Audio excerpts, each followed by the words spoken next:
Victoria flung the pay stub at my face, and the diamond ring on her finger grazed my cheekbone. It stung a little. Leo, look at you. $3,000 a month. That won't even buy a jar of my face cream. She stood in the middle of the living room, wearing the same pale blue silk robe she had on the first time I saw her. Her hair was pinned up, flawless, and her makeup looked as if she were about to walk into a gala. But it was 8:30 on a Saturday morning, and she wasn't going anywhere. She had simply gotten up early to humiliate me. I picked the pay stub up off the coffee table. It read Bayview Properties, Security Department. The position was security team leader, and the amount payable was $3,000 even. I studied it for 3 seconds, folded it in half, and slipped it into my pocket. What's wrong with 3,000? I picked up my mug of cold instant coffee and took a sip. I earned every cent of it standing on my feet. Victoria laughed. It was that nasal, contemptuous laugh I had heard 1,000 times. She folded her arms across her chest and looked down at me. Standing on your feet? You stand at a guard post. Leo, do you have any idea how pathetic this is? I am Victoria, the only daughter of the Whitmore Group, and I have been married to you for 3 years. Everyone in Savannah laughs at me. They laugh because I married a man who guards a gate. As she spoke, her eyes flicked toward the dining room. I followed her gaze. Julian was sitting at the table. He wore a tailored gray suit, and his Patek Philippe caught the morning light. A cup of freshly brewed, Blue Mountain coffee sat in front of him, made by Victoria's own hands. In 3 years, I had never once been offered a cup of coffee that she had made. Victoria, don't talk like that, Julian said, his voice as warm as if he were soothing a cat. Leo is trying his best. Don't you defend him? Victoria did not turn around. Her eyes stayed locked on me. Do you know what he did yesterday? My father asked him to attend the Whitmore Group mid-year banquet, and he showed up in a sweater covered with fuzz. My relatives saw him. I will never forget the looks on their faces. I had worn that sweater because it was the only presentable piece of clothing I owned. My other shirts were either faded or had collars so stretched you could fit 2 heads through them. Victoria allotted $20,000 a month for household expenses, but that money went through a family account she controlled. I could not touch it. My salary card was in her hand too. Every month she transferred $500 to me for pocket money, explaining that since I did not need to socialize, it should be enough for cigarettes. I did not smoke. What do you think I should have worn? I asked her seriously. You shouldn't have gone at all. Victoria's voice spiked. You're an embarrassment. My father said you stood in the corner of the ballroom holding a glass of orange juice for 3 hours like a wooden post. Do you know what Julian did that night? He closed an entire supply chain deal for my father. Worth $20 million. Julian set his coffee cup down at precisely the right moment, producing a crisp little clink. He stood up, walked over behind Victoria, and rested a hand on her shoulder with the practiced ease of someone who had done it 10,000 times. Victoria, don't get upset.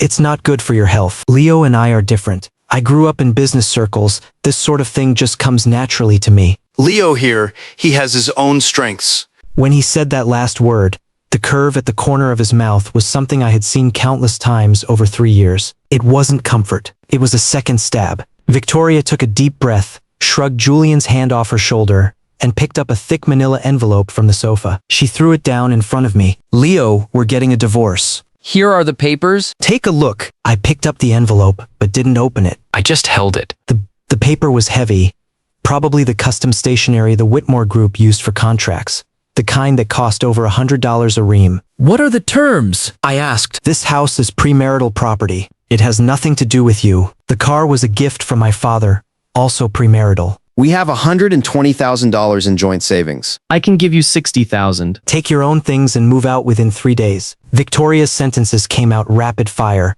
as if she were reciting a script she had rehearsed many times. Be quick about it. Don't drag this out. Let's part on decent terms. $60,000. 3 years of marriage, and I was worth $60,000. A memory surfaced. Last month at a Whitmore family gathering, held in their 3-story standalone mansion, I had been standing by the buffet with a plate in my hand when Victoria's mother, Evelyn, walked up, plucked the plate from my fingers, and announced to a dozen relatives, Leo, this lobster was flown in. It costs over $1,000 apiece. Why don't you try some of that fried rice over there? That will fill you up. The moment the plate was taken from my hand, the relatives went silent, then burst into stifled snickers. Victoria sat on a sofa 10 feet away, watched the whole thing, and said nothing. In fact, the corner of her mouth might have even lifted slightly. I pushed the memory down, tore open the envelope, and pulled out the divorce agreement. The terms were straightforward, exactly as she had described. The only additional clause was a long and bloated legal paragraph stating that the husband voluntarily relinquished all claims to any profits or value increases generated by the wife's family business during the course of the marriage. Translated into plain English, it meant not a single cent of the Whitmore Group belongs to you, Leo. Fine. I pulled a pen from the holder under the coffee table.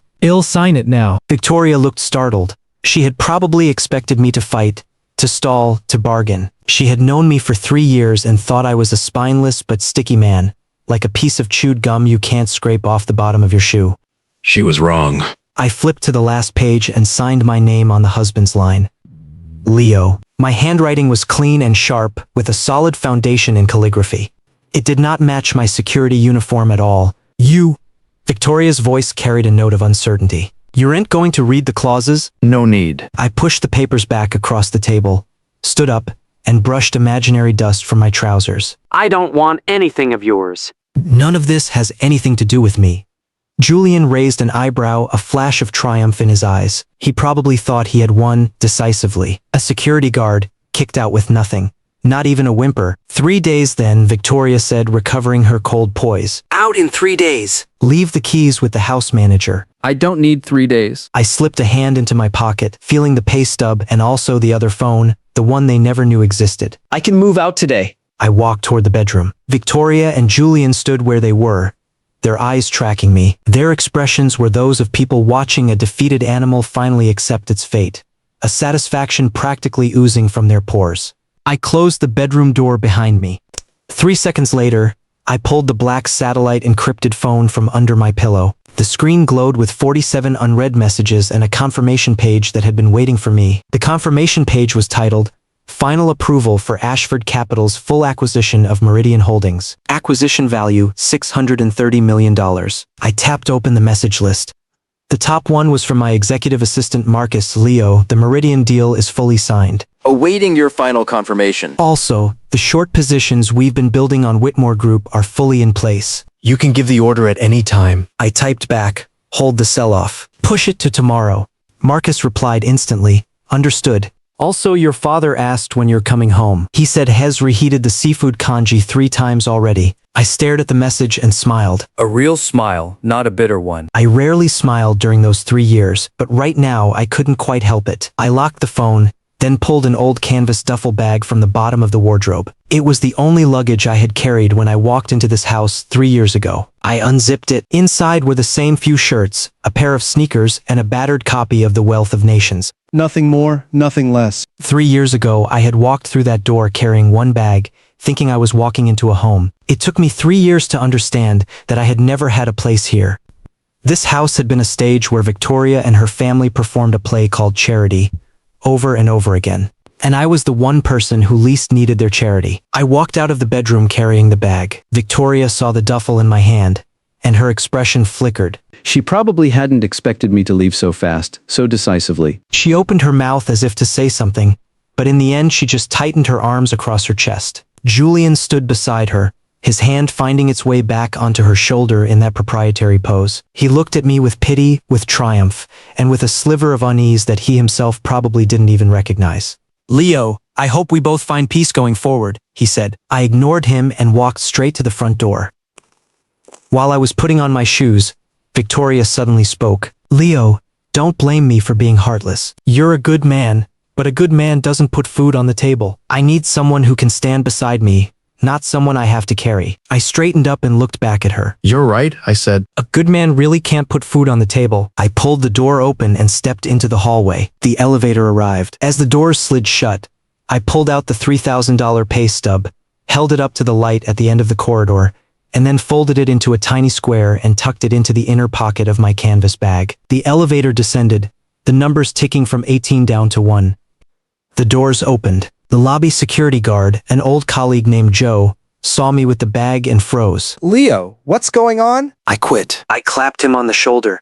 Joe, when you work the night shift, don't doze off so much. The monitors in the security room see everything. Joe scratched his head and chuckled as he watched me walk out the main entrance. Outside, the sun was bright. A Savannah morning in August was already beginning to heat up. I stood at the entrance of the residential complex, set my canvas bag down at my feet, and took out the black phone. I dialed a number. It rang twice before connecting. Marcus, issue the short sell order on Whitmore Group. Also, have the legal department prepare for a full acquisition of Whitmore's outstanding shares. I want Whitmore to hit its circuit breaker when the market opens tomorrow. There was half a second of silence on the other end, and then Marcus' voice came through, level and measured, exactly as a trained professional should sound. Understood, Leo. Shall I send a car to pick you up? No need. I looked up at the window on the 18th floor. The curtain moved slightly, though I couldn't tell who was looking down. Ill walk. I've walked for 3 years. A few more steps won't matter. I hung up, put the phone back in my pocket, picked up my canvas bag, and headed east along the street lined with sycamore trees. After about 50 yards, I stopped at a corner convenience store and bought a can of cold Coke. $3.50. I paid with a phone scan, not from the account Victoria knew about, but from a different one. The Coke was ice cold. The bubbles hit the back of my nose with a long-forgotten crispness. 3 years? I had performed this act for 3 years, and as of today, the curtain was down. Tomorrow, the real show would begin. I left the convenience store and sat on a public bench for about 10 minutes. In those 10 minutes, I ran the past 3 years through my head like a badly edited film reel. The first time Victoria took me to meet the Whitmores, Evelyn took the tin of tea I had brought as a gift and handed it straight to the housekeeper, saying, "We only drink Mingqian Dragon well in this house. This is too low grade." The first time Victoria's father Charles spoke to me, he said, "Son, a man needs ambition. You can't expect your wife to support you forever." And at every family gathering, the Whitmore relatives would take turns interrogating me about my job and income, then exchange a knowing look that needed no translation. That look said, how on earth did she end up with this loser? I pushed each of those images back down, unscrewed the Coke, and took another sip. Sweet and very cold. The encrypted phone vibrated. A message from Marcus. The short order on Whitmore Group has been dispatched. 3 partner brokerages will act in concert at market open tomorrow. Also, Whitmore Group has a regular board meeting this afternoon. Charles Whitmore is expected to attend. I checked the time. 9:40 in the morning. Got it. Send me Whitmore's financials for the last 3 years, especially the off-balance sheet liabilities. Half a minute later, a PDF file of over 100 pages came through. I flipped a few pages and found an interesting number. Whitmore Group carried an off-balance sheet guarantee worth $800 million, maturing next March, completely absent from its public financial statements. That meant Whitmore's stock was grotesquely overvalued.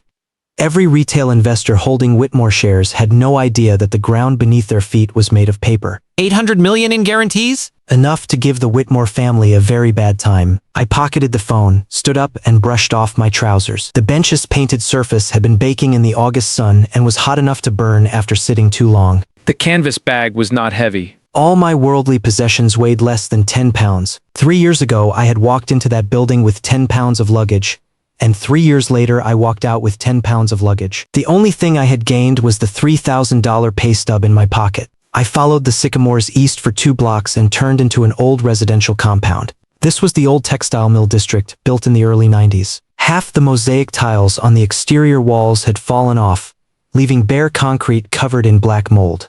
I rented a single room here for $600 a month, a place Victoria knew nothing about. 3 years ago, when I first married into the Whitmore family, Charles had offered to find me a cushy job at Whitmore Group. I had refused. I said I wanted to make it on my own. The expression on Charles' face at the time was a mix of surprise and scorn, with an undercurrent of understanding, as if to say, just as I thought, a loser who doesn't even know how to take a handout. So I went to work as a security guard at Bayview Properties for $3,000 a month. Victoria went ballistic. She fought with me, smashed 2 cups, and finally spat out, "Leo, if you want to humiliate yourself, go right ahead. Just don't drag the Whitmore name into it."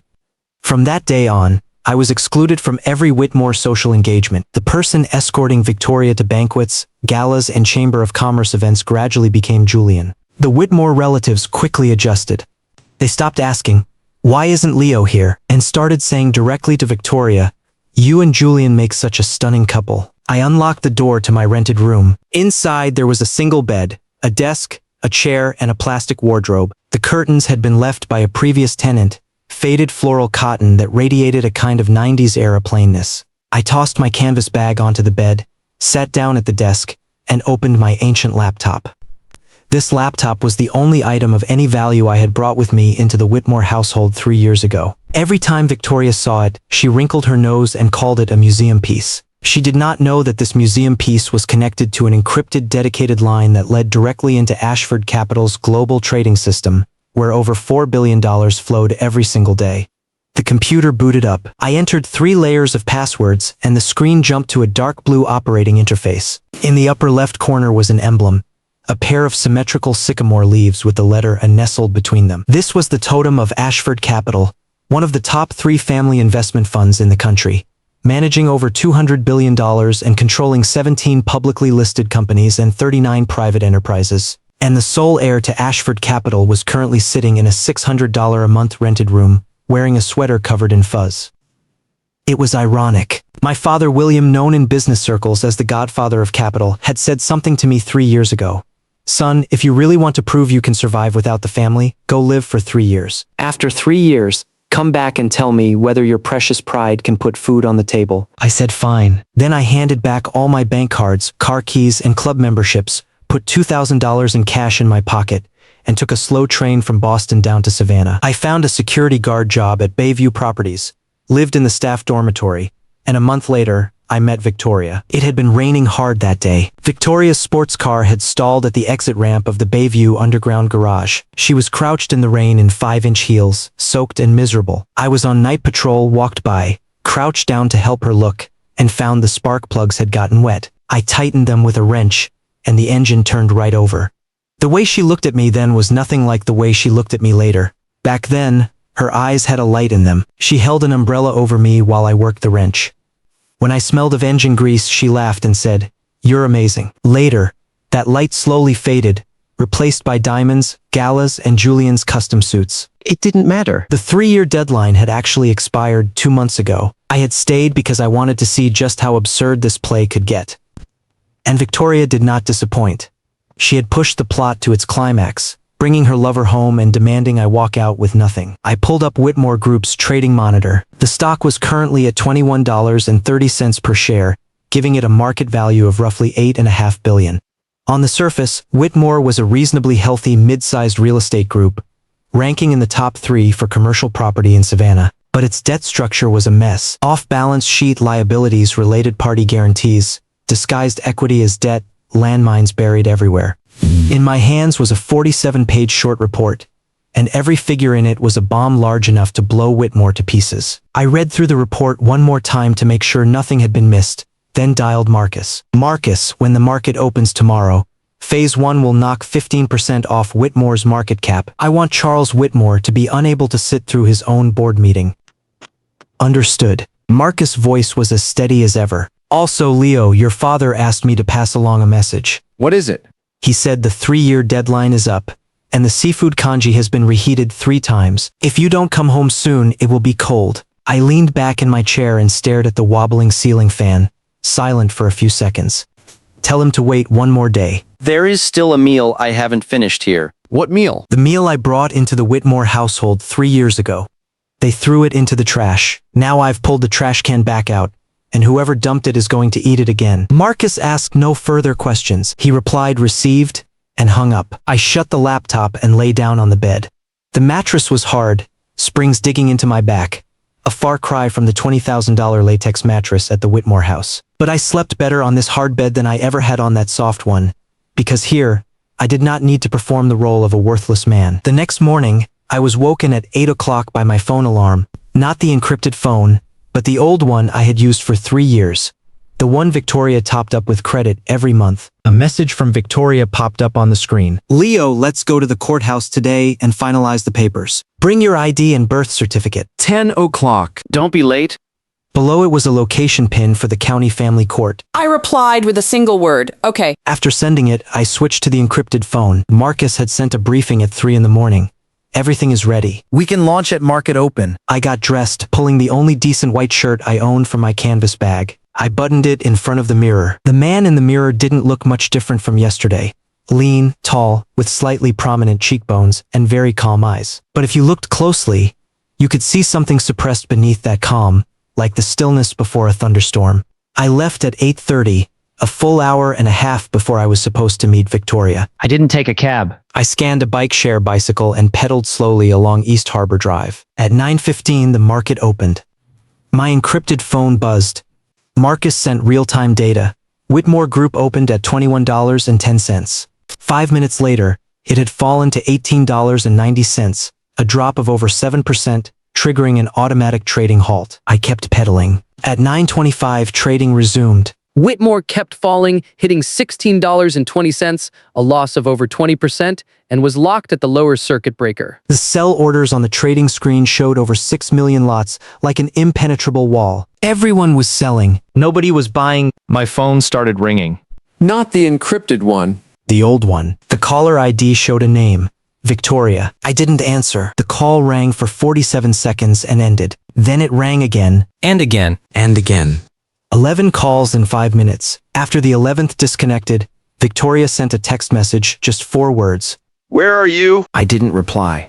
I switched the phone to silent and kept pedaling. At 9:50, I arrived at the family court. Victoria's white Porsche was already parked there. She stood beside it, phone pressed to her ear, her face as pale as a sheet of printer paper. She wasn't waiting for me. She was speaking to someone on the other end with intense, rapid-fire urgency, her voice carrying 20 yards away. I locked the bike and walked toward her. The moment Victoria saw me, she hung up. She wore a black pantsuit, her hair pulled tighter than yesterday, her makeup thick but unable to hide the red veins in her eyes. Leo. She said my name and her voice was shaking. Did you see the news this morning? What news? Whitmore's stock. Her voice pitched higher. It hit the circuit breaker right at the open. My father says someone is shorting us maliciously. Institutions are dumping Whitmore's outstanding shares. She paused and stared at my face as if trying to find a clue. Do you know anything about this? I looked at her for 3 seconds. I do. Victoria's eyes flew wide. Her lips moved but no sound came out.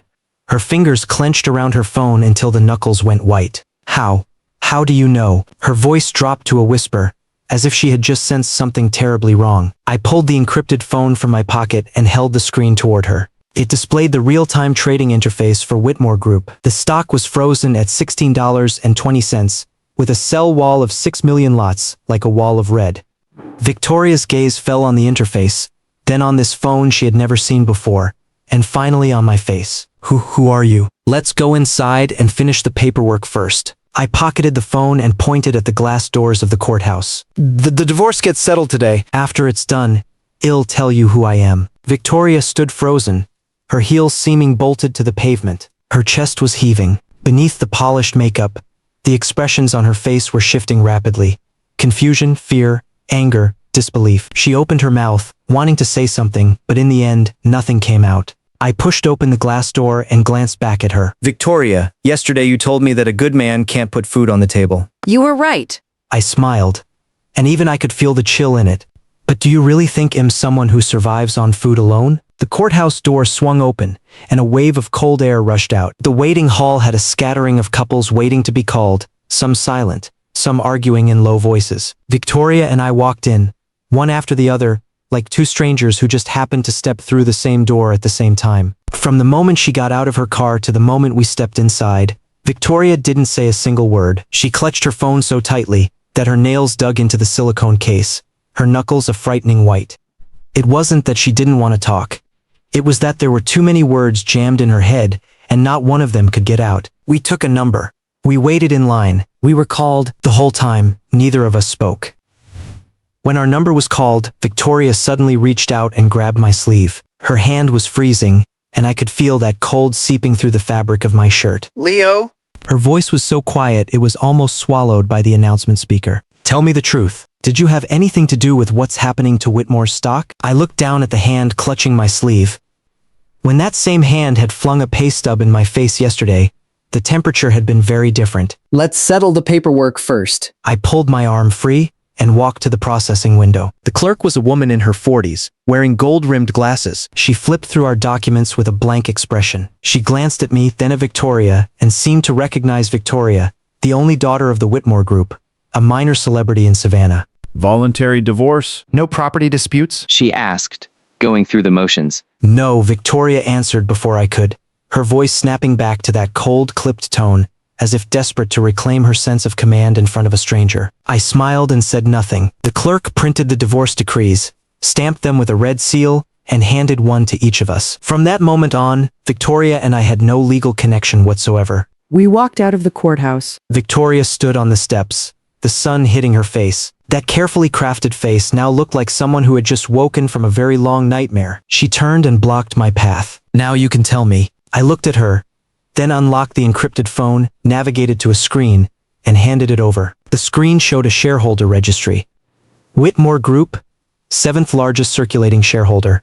Leo. Shareholding ratio, 4.3%. Market value, approximately $360 million. Victoria stared at that name for a very long time. Long enough for the phone screen to go dark. Her fingers began to shake, first the tips, then the whole hand, and finally her shoulders were trembling too. Leo, it's you? She looked up, red veins threading the whites of her eyes, her voice sounding like someone had a hand around her throat. Where did you get this kind of money? Are you using someone else's identity? Are you scamming me? Your father should see this more clearly than you can. I took the phone back and pulled up another screen. Of the institutions that shorted Whitmore this morning, 2 of them are my affiliated funds. But this isn't about me going after the Whitmores. Your father turned Whitmore into a minefield. This $800 million off-balance sheet guarantee matures next March. When it does, no one will be able to cover it. I brought up the document showing the guarantee and held it in front of her face. Victoria's eyes swept over the numbers and the official seals. The color drained from her face bit by bit. She had studied finance. She had been Whitmore's CFO for 3 years. There was no way she couldn't understand what this document meant. Impossible. This is impossible. My father wouldn't keep something like this from me. Your father has kept a lot of things from you. I put the phone away. For example, has known about you and Julian for 3 months. He pretended he didn't because Julian is connected to the Barrett family in Charleston, and the Barretts hold the general contracting licenses Whitmore needs. Your father figured using his daughter to lock in a business partner wasn't a bad deal. That sentence hit Victoria like a bucket of ice water. She stepped backward, and her heel missed the edge of the step. She swayed, and I reached out to steady her. She jerked her arm away from me. You're lying? My father would never do that to me. Her voice went shrill, drawing glances from several passersby. Leo, you're doing this to get revenge on me. You've been hiding beside me for 3 years just for today, haven't you? You've been lying to me from the very beginning. You're half right. I slid my hands into my pockets, my tone completely level. I really did never tell you who I was from the start. But it wasn't that I was hiding. It's that you never asked. Victoria, you've known me for 3 years. Do you know what my favorite food is? Do you know when my birthday is? Do you know where I come from? Victoria opened her mouth and could not answer a single question. You don't know any of it. Because you never intended to know. In your eyes, Leo was a security guard whose pay stub said $3,000, the only accessory in your life that wasn't fit to show off. I gave a small smile. You don't need to understand the inner world of an accessory. Victoria's lips were trembling. Tears spilled from her eyes, streaking her eyeliner. She wiped at them with the back of her hand, smearing the black line across her skin in an ugly streak. So what do you want now? You're happy now that you've destroyed Whitmore? Whether Whitmore collapses or not has nothing to do with whether I'm happy. I glanced at the time on my phone. Have you read the short report? If not, I suggest you go read it now. And then tell your father that before 3 o'clock this afternoon, I'll be waiting for him at the coffee shop across from Whitmore Tower. I turned and walked away. Leo. Victoria shouted my name from behind me, her voice cracking. Stop right there. I didn't stop. At the curb, a black Mercedes Maybach had pulled up without my noticing. It had Boston plates, all digits. The driver, in a white shirt and black slacks, stood by the door. When he saw me approach, he gave a slight bow and opened the rear door. Mr. Leo, Mr. Marcus sent me to pick you up. I nodded and got into the back seat. Through the window, I could see Victoria still standing on the courthouse steps, clutching the divorce decree in her hand, her whole body like a statue whose soul had been yanked out. Her white Porsche was parked beside her, its headlights still on, uselessly blinking in the sun. The Maybach pulled smoothly out of the parking lot and merged into traffic. Whitmore Tower. The coffee shop across the street, I told the driver. Yes, Mr. Leo. Mr. Marcus said Hez waiting for you there. The legal team is there as well. I leaned back in the seat and closed my eyes. The Maybach seat was soft, the air conditioning perfectly tempered, and a soft piano piece played through the speakers. Compared to the slow train I had taken to Savannah 3 years ago, It didn't even feel like the same planet. 3 years ago, I had taken a slow train with a hard seat for 12 hours, sitting next to a man who gnawed on chicken feet and spat the bones on the floor. I had walked out of the Savannah train station carrying that canvas bag with $2,000 in cash and my ID card. At the time, I thought 3 years. Let's see if I can live as a person, not just as William's son. 3 years later, I had turned in my answer sheet. The score wasn't low, but the process had been more nauseating than I had anticipated. Not because of the poverty. Poverty wasn't disgusting. I never minded eating a $12 boxed lunch when I was a security guard. What disgusted me was the bone-deep arrogance of the Whitmore family, the way they treated a person's dignity like a rag to be tossed aside. The car stopped in front of the coffee shop. I pushed the door open and went inside. Marcus was already at a window table with 2 cups of Americano. He was in his early 30s, wearing rimless glasses and slicked-back hair, looking every inch the investment banking elite, which he was, executive vice president of Ashford Capital, an 8-figure annual salary, a talent my father had poached from Goldman Sachs.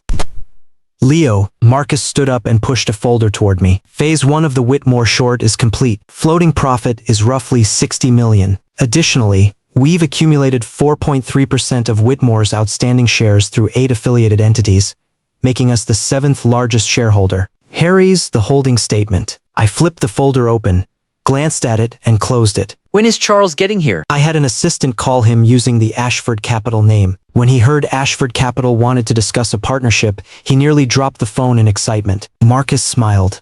He probably thinks someone is coming to rescue him. Then, let him be excited for a little while. I picked up my coffee and took a sip, bitter and very rich. It was undeniably nothing like the instant coffee I had drunk for 3 years at the Whitmore house. At 10 minutes to 3, a black Mercedes pulled up outside the coffee shop. Charles Whitmore climbed out, followed by 2 assistants and a man who looked like a lawyer. He was 57 years old, his hair dyed jet black, wearing a Navy custom suit. He strode with an air of command, showing absolutely no sign that his company's stock had just been smashed through the floor. He pushed the door open, scanned the room, and spotted Marcus first. Mr. Marcus. Charles walked quickly over, his face arranged into a broad smile, hand extended. What an honor! I never imagined Ashford Capital would reach out to me. I'm truly overwhelmed. Marcus did not shake his hand. He merely shifted his posture slightly, redirecting Charles' attention toward me. Charles followed Marcus' gaze and saw me. The smile on his face froze solid. It wasn't a slow, gradual freeze.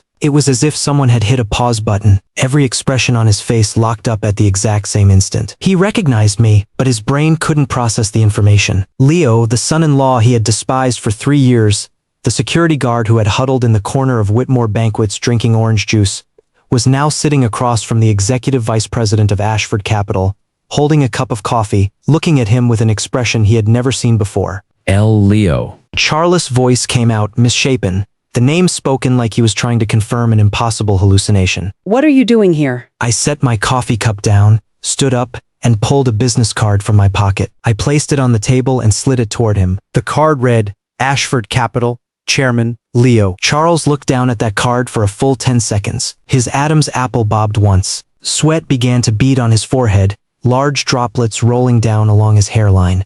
Ashford Capital Chairman. He read the words aloud, each one sounding like it had to be pried from between his teeth. You're William's son? That's a question you should have asked 3 years ago. I sat back down and crossed my legs. Mr. Whitmore, please have a seat. I asked you here to discuss the future of Whitmore Group. Charles didn't sit. He stood frozen, his assistants and lawyer exchanging panicked glances, none of them daring to make a sound. This morning's short attack, Charles' voice was shaking, but he was still straining to maintain his dignity. You were behind it? Yes. Why? Charles finally cracked. His voice shot up. You married my daughter? The Whitmore family has supported you for 3 years. Doing this is repaying kindness with treachery. Supported me for 3 years? I couldn't help but laugh, and even I felt how cold it sounded. Mr. Whitmore, you have it backwards. I'm the one who supported Whitmore for 3 years. That off-balance sheet guarantee of yours? If I hadn't run 2 rounds of bridge financing for you through affiliated companies, Whitmore would have blown up last year. And do you think the Barrett family just decided to grant you their general contracting licenses out of goodwill? I had Marcus negotiate with the Barretts. The condition was that I would help them solve the financing gap on their Charleston project. Charles' face went from red to white, then from white to gray. His mouth opened but no sound emerged. Your daughter divorced me this morning. I walked away with nothing. She gave me $60,000 as compensation for 3 years. I took it. I pulled the divorce decree from my pocket and placed it next to the business card. From this moment on, I have no relationship with the Whitmore family. But Whitmore Group's troubles are not over. You have $800 million in off-balance sheet guarantees, the market cap we destroyed today with the short, plus whatever I decide to do next. Mr. Whitmore, you might want to prepare yourself. What are you going to do? Charlotte's voice had completely lost its backbone, like a man whose spine had been removed. You'll find out after 3 o'clock. I glanced at the clock on the wall. The hands pointed exactly to 3. My phone buzzed. Marcus handed me a tablet showing the latest announcement. Whitmore Group had been suspended from trading by the exchange due to undisclosed material events. Simultaneously, the financial regulator had launched a special investigation into Whitmore's off-balance sheet liabilities. Charles' phone rang. He answered it and listened for a few seconds. His entire body swayed, and one of his assistants had to grab him to keep him upright. I watched him, picked up my coffee, and took another sip. It had gone cold, but that was fine. Cold coffee was even more bracing than hot. Mr. Whitmore, the first time I ate at your house 3 years ago, you said something to me. You said, son, a man needs ambition? I set the cup down, stood up, and looked him level in the eye. Now I'm returning those words to you. Take care of yourself, Mr. Whitmore. I turned and walked out of the coffee shop, Marcus and the legal team falling in behind me. Outside, the sun was perfect. The Maybach waited at the curb, the sycamore shadows of the entire street reflected in its windows. Before I opened the car door, I glanced back across the street at Whitmore Tower. The 26-story glass facade was gleaming a harsh white in the sunlight. I wondered if Victoria was inside that building right now. If she was, she had probably already seen the trading suspension notice. For the next 3 days, the financial news in Savannah was carpet-bombed by 4 words: Whitmore Group. Whitmore Group attacked by anonymous short sellers. Market cap evaporates over 40% in 3 days. Financial regulator enters Whitmore Group. Off-balance sheet liabilities may exceed $1 billion. Whitmore Group's actual controller, Charles Whitmore, placed on travel restriction. Multiple banks call in loans. The comment sections under every article had exploded. Retail investors were cursing. Institutions were watching. And the entire Savannah business community was buzzing about when Whitmore would finally collapse. I didn't follow the news. I spent those 3 days in the best hotel in Savannah, taking video calls with Ashford Capital's investment team during the day and running on the hotel treadmill at night. I hadn't run properly in 3 years. The first day, I was gasping after barely 2 miles. By the 3rd day, I was doing over 4. The body has memory, and so does identity. When you've spent 3 years playing a spineless fool, it takes a little while to pick up the pieces of who you really are. On the morning of the 4th day, Marcus came to the hotel to pick me up. He brought a brand new suit and a document. Whitmore's emergency shareholder meeting is scheduled for 2 o'clock this afternoon. Charles applied for emergency financing, but no institution would touch it. His only hope is to convince the minority shareholders not to dump their stock. Marcus handed me the document. You now hold 4.3% of Whitmore. You have the right to attend and to speak. I put on the suit and adjusted the cuffs in front of the mirror. Dark gray fabric, sharp tailoring. Compared to the man in the fuzzy sweater 3 days ago, I looked like a completely different person. How has Victoria been the last couple of days? I asked. Marcus paused, clearly not expecting the question. Shay's been at Whitmore Tower the whole time, accompanying Charles as he tries every possible connection. As for Julian, from what I understand, the Barrett family pulled their general contracting cooperation the same day Whitmore was suspended. Julian himself hasn't been seen at Whitmore in 3 days. As expected. Men like Julian chase the Whitmore family's power, not Victoria herself. When the tree falls, the monkeys scatter, and he ran faster than anyone. I didn't say anything more. I knotted my tie, picked up the document, and headed out the door to the car. At 2 o'clock in the afternoon, the 26th floor of Whitmore Tower, the boardroom, when I pushed the door open, over 20 people were already inside. Charles sat at the head of the table, his eye bags swollen, his hair still dyed black, but the white roots now impossible to hide. He looked like he had aged 10 years overnight. Victoria sat beside him in a black business suit. Her makeup was light, but her eyes were red. Also present were more than a dozen representatives of the minority shareholders, and not a single one of them looked happy. Their shares had fallen from $21 to $9. Everyone was bleeding badly. A few were muttering curses under their breath. The moment I walked into that boardroom, all sound stopped. Victoria was the first to look up. When she saw me, her pupils contracted sharply. Her lips moved as if she wanted to say my name, or maybe curse it. In the end, nothing came out. Her hands resting on the table, clenched into fists, her knuckles bone white. Charles did not look at me. He kept his head down, staring at a stack of documents in front of him, as if they were the most important things in the world. Sir, who are you? One of the shareholder representatives asked, puzzled. Leo. I pulled out a chair directly opposite Charles and sat down. Ashford Capital. I hold 4.3% of Whitmore Group. I am entitled to be here. A stir rippled through the room. The shareholders exchanged looks. Someone pulled out a phone and started searching the keywords Leo and Ashford Capital. Whatever they found made their expressions shift from confusion to shock. Ashford Capital, that Ashford Capital. William's son? The security guard. The live-in son-in-law of the Whitmores? The last sentence came from a male shareholder in his 40s. His voice wasn't loud, but in the silence of the boardroom, everyone heard it clearly. The moment the words left his mouth, he realized his mistake. His face flushed red, and he ducked his head, not daring to look at me again. That's correct? I didn't take any offense. In fact, I smiled. The security guard. The live-in son-in-law who hid in the corner of Whitmore banquets drinking orange juice. The worthless man every Whitmore looked down on. The one whose own wife threw a $3,000 pay stub in his face. My voice was very calm, as if I were telling a story that had nothing at all to do with me. But everyone in that boardroom could feel the weight pressing beneath that calm, a weight that thickened the very air. Victoria's shoulders were trembling. Her nails bit into her palms. Tears brimmed in her eyes, but she bit her lip, refusing to let them fall. Ladies and gentlemen, shareholders, I stood up and spread the documents Marcus had prepared across the table. I'm not here today to settle personal scores with Mr. Whitmore. I'm here to discuss the future of Whitmore Group with all of you. Whitmore's current stock price is $9. It has lost nearly 60% from its peak. With $800 million in off-balance sheet liabilities, plus the related party guarantees that will surface under investigation, the total debt could exceed $1.5 billion. The mood in the room grew heavier. Some shareholders began wiping sweat from their brows. At this rate, Whitmore won't last 3 months. And in 3 months, the shares you hold will be worth exactly zero. Then what do you propose? A younger shareholder couldn't help but ask, Miss Leo, you hold shares too. You don't want to lose money either, right? I certainly don't want to lose money. I pulled a sheet from the documents. So here is my offer. I will buy all of your shares at $15 per share. The boardroom exploded. $15 a share was nearly 70% above the current price, and less than 30% below the pre-suspension level. Given Whitmore's current situation, this price was pure fantasy. The shareholders looked at one another. Some were tempted. Some were suspicious. Some were already mentally calculating how much money they could walk away with. Are you insane? Charles finally spoke, his voice hoarse. Buying up Whitmore's shares? Do you even have that kind of money? Mr. Whitmore, you may have some misconceptions about my financial standing. I looked at him, my tone very light. I had my team run the numbers this morning. Acquiring all of Whitmore's outstanding shares, plus assuming all off-balance sheet liabilities would cost approximately $4.5 billion. Ashford Capital's assets under management, as of the end of last quarter, stand at $210 billion. Charles' face went utterly gray. $210 billion.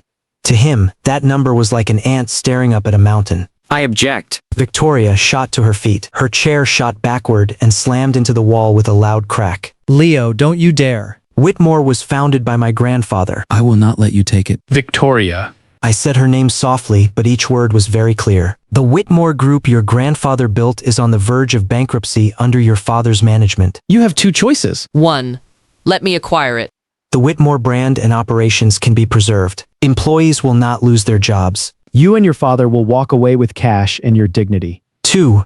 Refuse my offer. In 3 months, Whitmore enters bankruptcy liquidation. Your father faces criminal charges for fraudulent guarantees. Your mansion, your cars, every asset your family owns gets seized. The Whitmore name becomes a punchline in Savannah. Victoria's mouth hung open. Tears finally streamed down her face, ruining her carefully applied makeup. She turned her head to look at Charles, searching for a point of resistance. But Charles did not look at her. He kept his head down. His shoulders collapsed, his whole body like a building imploding from within. Charles' voice scraped out of his throat, as if it took every ounce of strength he had. I accept. Dad! Victoria screamed. Shut up. Charles suddenly raised his head. His eyes were red. Victoria, enough. These 3 years we wronged Leo. The Whitmores owe him. Now we pay. The boardroom fell so silent, you could hear the ticking of the wall clock. The shareholders looked at one another, then collectively turned their eyes toward me. Ladies and gentlemen, let's vote. I sat down and nodded to Marcus. Marcus activated the projector. The shareholder voting interface appeared on the large screen. 4.3%, plus the consenting gestures that started rising from the minority shareholders, one after another, quickly surpassed the 50% threshold. Victoria stood motionless, watching the numbers climb on the screen, her whole body like a plaster statue. Even her tears had stopped. The voting concluded. The approval rate for the acquisition was 78%. Control of Whitmore Group was officially transferred to Ashford Capital. I stood up, fastened the button on my suit jacket, and walked to the large floor-to-ceiling windows. The view from the 26th floor was excellent, overlooking the entire main thoroughfare of Savannah. 3 years ago, I had stood at the base of this building with my canvas bag and looked up at these windows. Victoria had just gotten our marriage license, and she had held my hand and ridden the elevator all the way up, proudly telling me, "This is my family's company." Now the building was mine. I turned around to face the room full of shareholders and the Whitmore father and daughter. Effective today, Whitmore Group is renamed Ashford Properties, a wholly owned subsidiary of Ashford Capital. Mr. Charles Whitmore will retain the title of honorary chairman, but will no longer participate in the company's operations. Miss Victoria Whitmore, my gaze settled on her face. You may choose to stay on as CFO, or you may choose to leave. That is my final gesture of goodwill. Victoria did not answer me. She turned, pushed open the boardroom door, and the sound of her heels striking the marble floor faded down the corridor, like a musical note cut off mid-phrase. I did not follow her. I sat down in the chairman's seat, which had been Charles. The chair was still warm, carrying the heat of its previous occupant. Marcus handed me a new document, the organizational restructuring plan for Ashford Properties. I opened the first page. At the top it read, Chairman and CEO, Leo. The boardroom door suddenly swung open again. Everyone expected it to be Victoria returning, but it wasn't. It was Julian. He wore a light blue shirt, his tie hanging loose around his neck, his hair slightly disheveled, dark circles hanging prominently beneath his eyes. He scanned the room, his gaze finally settling on me, and then he walked quickly over. Mr. Leo. He stood in front of me, offering a slight bow, his expression caught somewhere between deference and embarrassment. About what happened before I was out of line, I'd like to discuss a potential partnership between the Barrett family and Ashford Capital. I leaned back in my chair and looked at him. 3 days ago, this man had placed his hand on my wife's shoulder and said to me, "I hope we both find peace." Now he stood before me, as deferential as a new intern. Julian, I cut him off. Do you really think now is an appropriate time for you to approach me about a partnership? Julian's face went rigid. His mouth opened and closed. Sweat began forming on his forehead. Mr. Leo, everything that happened before, it was all Victoria's idea. I never actually enough. I didn't have the energy to hear him out. Well, discuss your situation another day. Right now, I have more important matters. I stood, picked up the documents from the table, nodded to Marcus, and walked toward the door. As I passed Julian, I paused. One more thing, Julian. Come to my office tomorrow morning at 10 o'clock. I patted him on the shoulder and said, in a voice only he could hear, "We're going to have a nice long chat." I felt Julian's shoulder twitch under my palm. I didn't look back. I pushed the boardroom door open and walked out. Marcus followed, his footsteps light and steady. The elevator at the end of the hallway opened just as I reached it. I stepped inside and pressed the button for the ground floor. As the elevator descended, Marcus suddenly spoke. "Leo, regarding Julian, how do you plan to handle him?" I looked at my own reflection in the elevator's mirrored wall. A sharp suit, calm eyes, the faintest hint of a smile at the corner of my mouth. You'll find out tomorrow. It's going to be quite a show. The elevator doors opened. The sunshine in the first floor lobby poured through the glass facade, brilliant and warm. I strode into that light. Behind me lay the shadow of Whitmore Tower. Ahead of me stretched the Savannah Spring. The next morning at 9:50, I was sitting in the chairman's office on the 26th floor of the former Whitmore Tower. This office had belonged to Charles. Marcus had spent 2 days redecorating it. The rosewood desk was replaced with a gray-white sintered stone table. The calligraphy plaque reading Virtue and Integrity was taken down, and a contemporary ink painting now hung in its place. A welcoming pine on Yellow Mountain. It was my father William's favorite painting. This one was a reproduction. The original hung in the study of his old house in Boston. I sat in the chair, looking out the floor-to-ceiling window at the morning view of Savannah. When I had first come to this city, I'd thought it was old and shabby. After 3 years, I had come to see its charm. At 7:30 every morning, an older woman named Rosa would set up her crepe cart downstairs. Her chili oil was incredible. When I worked the night shift as a security guard, I used to buy one every morning. No extra crispy bits, extra chili. I still wanted one of those crepes. But Marcus said a chairman couldn't squat on the curb gnawing on a crepe. It was bad for the image. I thought he was wrong, but I couldn't be bothered to argue. At 9:58, the intercom buzzed. Reception said Julian had arrived. Send him. I pressed the speakerphone button, then switched it off. The office door opened, and Julian walked. He was dressed very formally today, a dark blue suit, his tie flawlessly knotted, his hair carefully styled, looking as though he were about to walk into a high-stakes job interview. But his eyes gave him away. Those eyes were bloodshot, uneasy, carrying the alertness of a cornered animal. Mr. Leo. He stood in front of my desk, giving a slight bow. He didn't sit. Have a seat. I gestured at the chair across from me. Julian hesitated for a second, then pulled the chair out and sat down. He perched on the front third of the seat, his back ramrod straight, his hands resting formally on his knees. I knew that posture intimately. I had sat exactly like that at every single dinner at the Whitmore house for 3 years. How the tables had turned, and how fast. Julian, I asked you here today because I want to discuss something. I pulled a manila envelope from my drawer, set it on the desk, and pushed it toward him. Take a look at this first. Julian picked up the envelope, opened it, and pulled out the contents. A stack of photographs. He flipped to the first one, and his hand froze. The photo showed him and Victoria in a hotel lobby. The date was November 17th of the previous year, 11:40 at night. The image was crisp. Julian had his arm around Victoria's waist. Victoria was leaning against his shoulder. Their posture was intimate in a way that went well beyond friendship. The second photo was from the hallway of the same hotel at 11:52. The two of them were walking into the same room. The third photo was from the following morning, 7:10. The two of them were leaving the room, one after the other. Julian's face cycled from white to red, then from red to gray. His hands holding the photos began to shake. His lips were trembling. These photos. His voice was dry and rough as sandpaper. You hired someone to take them. Of course I hired someone. I leaned back in my chair and crossed my legs. Did you really think I didn't know anything? Did you think that because I spent 3 years playing the spineless fool in the Whitmore house, I was actually blind and deaf? Julian set the photos down and took a deep breath, trying to steady himself. He adjusted his tie, as if the gesture could reclaim some shred of dignity. Mr. Leo, these photos don't prove anything. Victoria and I were innocent. We were just discussing work late that night. The hotel rooms were separate. Stop. Don't bother. I cut him off and pulled another envelope from the drawer. This is the hotel's registration record. You and she used the same room. Room 1806. Registered under your name. Do you need me to have the hotel pull the security footage? Julian's mouth hung open. All his prepared lines died in his throat. I tossed the envelope onto the desk, leaned forward slightly, and folded my hands on the desktop. Julian, I've known about you and my wife for a year. Do you know why I never exposed it until now? He shook his head, sweat beading on his forehead. Because I didn't care. I said it lightly and calmly, as if commenting on the weather. My marriage to Victoria was never about love from the start. She needed a husband who looked obedient to stabilize her position within the Whitmore family. I needed an identity to stay in Savannah for 3 years. There was no love between us, only a silent understanding. So who she was with didn't matter to me.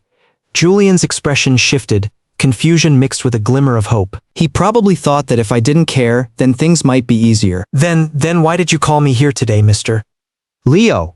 I just don't care who she was with, but I do care about the things you did to me. I stood up from my chair, walked around the desk, and stopped behind him. Julian, do you remember what you said to me at the Whitmore family's mid-autumn dinner last year? Julian's back went rigid. You walked over with a glass of wine, stood in front of 20-something Whitmore relatives, and said to me, Leo, a man needs some self-respect, but you have none. The Whitmores keeping you is worse than keeping a dog. I recited the words verbatim, my tone as calm as if I were reading a news bulletin. Then you poured your wine on the floor and told me to clean it up. The office was silent for about 10 seconds. Julian's breathing grew heavier and heavier, like a caged animal. Mr. Leo, I was drunk that night. You know perfectly well whether you were drunk. I walked back to my desk and pulled out a third item from the drawer. a document. But none of that matters anymore. The reason I called you here today is to give you an opportunity. Julian's eyes fell on the document. The cover read, Partnership Agreement. That Barrett family general contracting project in Charleston. I know your capital chain has snapped. Without new financing, the Barrett family won't make it to the end of the year. I flipped the document open and pushed it toward Julian. Ashford Capital can invest $500 million for a 20% stake, and we won't interfere in your daily operations. Julian's eyes lit up. I had seen that light many times before, the look of a drowning man grasping a piece of driftwood. What's the condition? He asked. Whatever else he was, this man had been in the business world long enough to know that nothing fell from the sky. The condition is simple. I sat back down, pulled a voice recorder pen from the pen holder, and set it on the table. Right now, you are going to call Victoria on speakerphone. You're going to tell her, personally, that every word of love you've spoken to her for 3 years was a script. A script I wrote. Julian shot up as if electrocuted, his chair sliding backward and slamming into the wall. You're insane. I won't! 500 million! I cut him off, my voice even. With this 500 million, the Barrett family business survives. Without it, your father will be selling your ancestral home next month to pay off the banks. Your choice. Julian stood there, motionless. Sunlight streamed through the floor-to-ceiling windows, illuminating half his face. I saw the corner of his mouth twitch, the veins on his forehead pulsing. He was making a choice, 500 million versus whatever remained of his dignity. But I knew men like Julian far too well.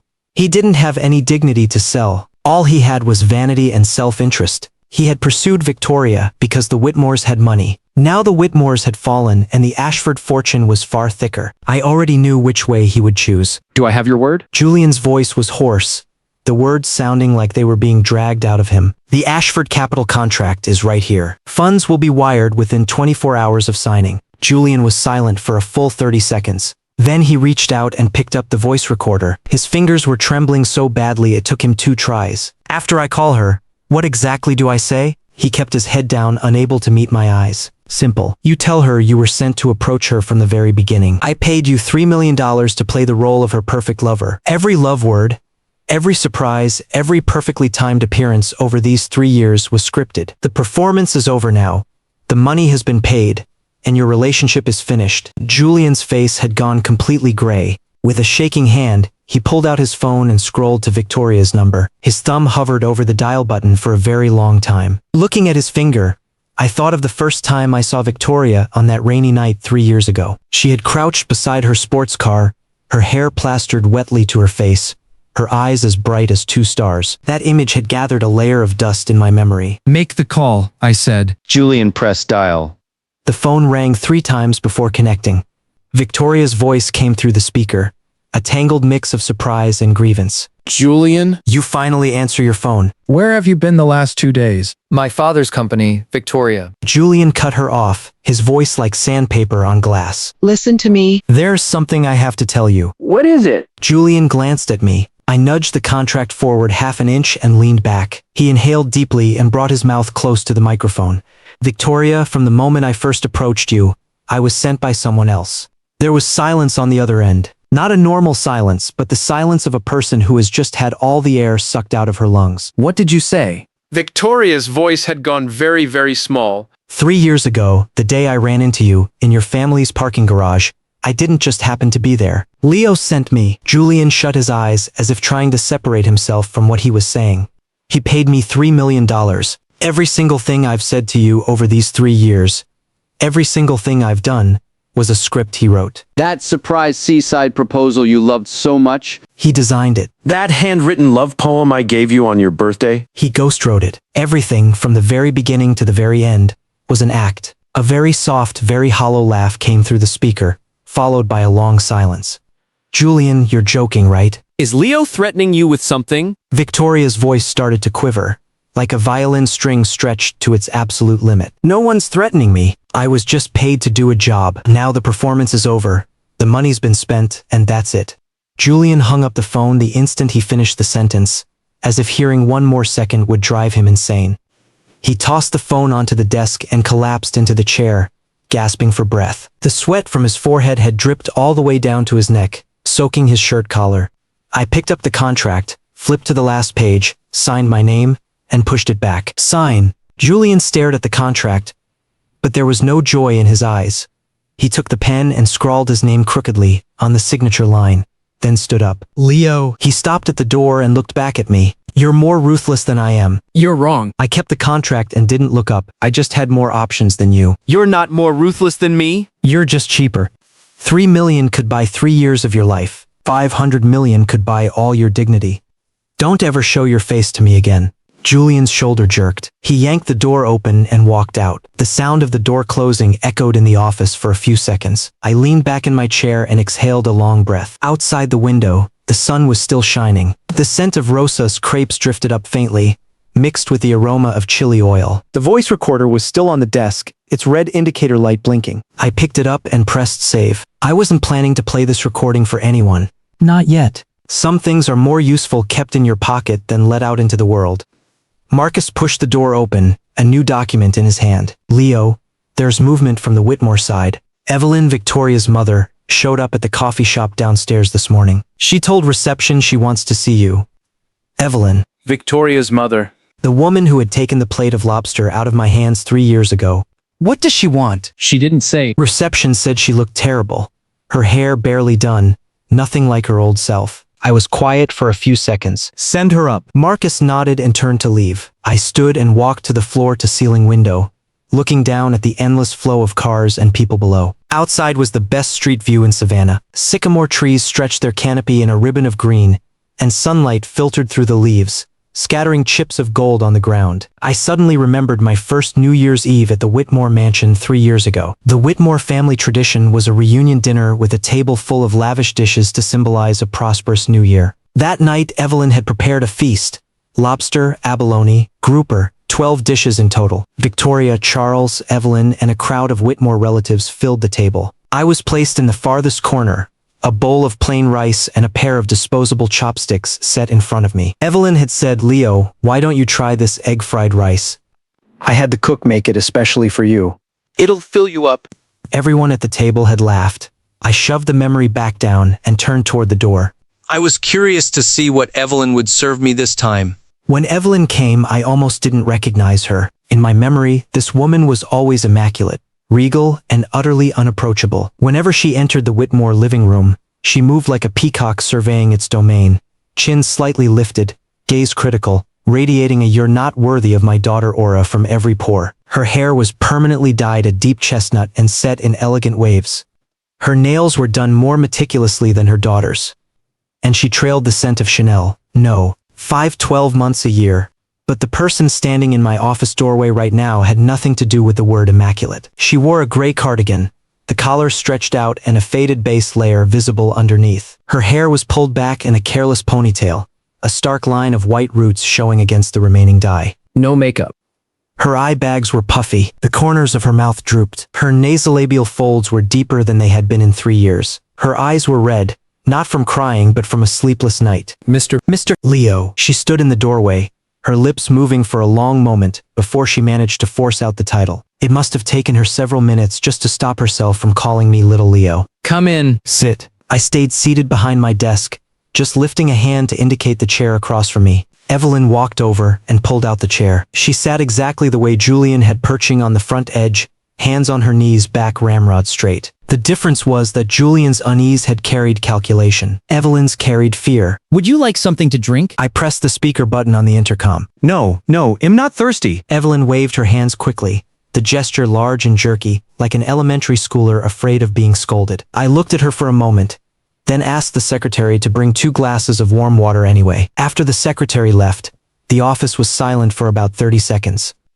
Evelyn kept her head down, her fingers twisting at the hem of her cardigan. The gesture reminded me of being called to the principal's office as a kid. Mrs. Whitmore. I spoke first. What brings you here today? Evelyn lifted her head. Her mouth opened and closed, like a fish pulled onto a dock. Tears suddenly welled up in her eyes and spilled over, entirely unbidden, streaking her bare face. Leo, no, Mr. Leo, her voice shook so badly it came out in fragments. I came too.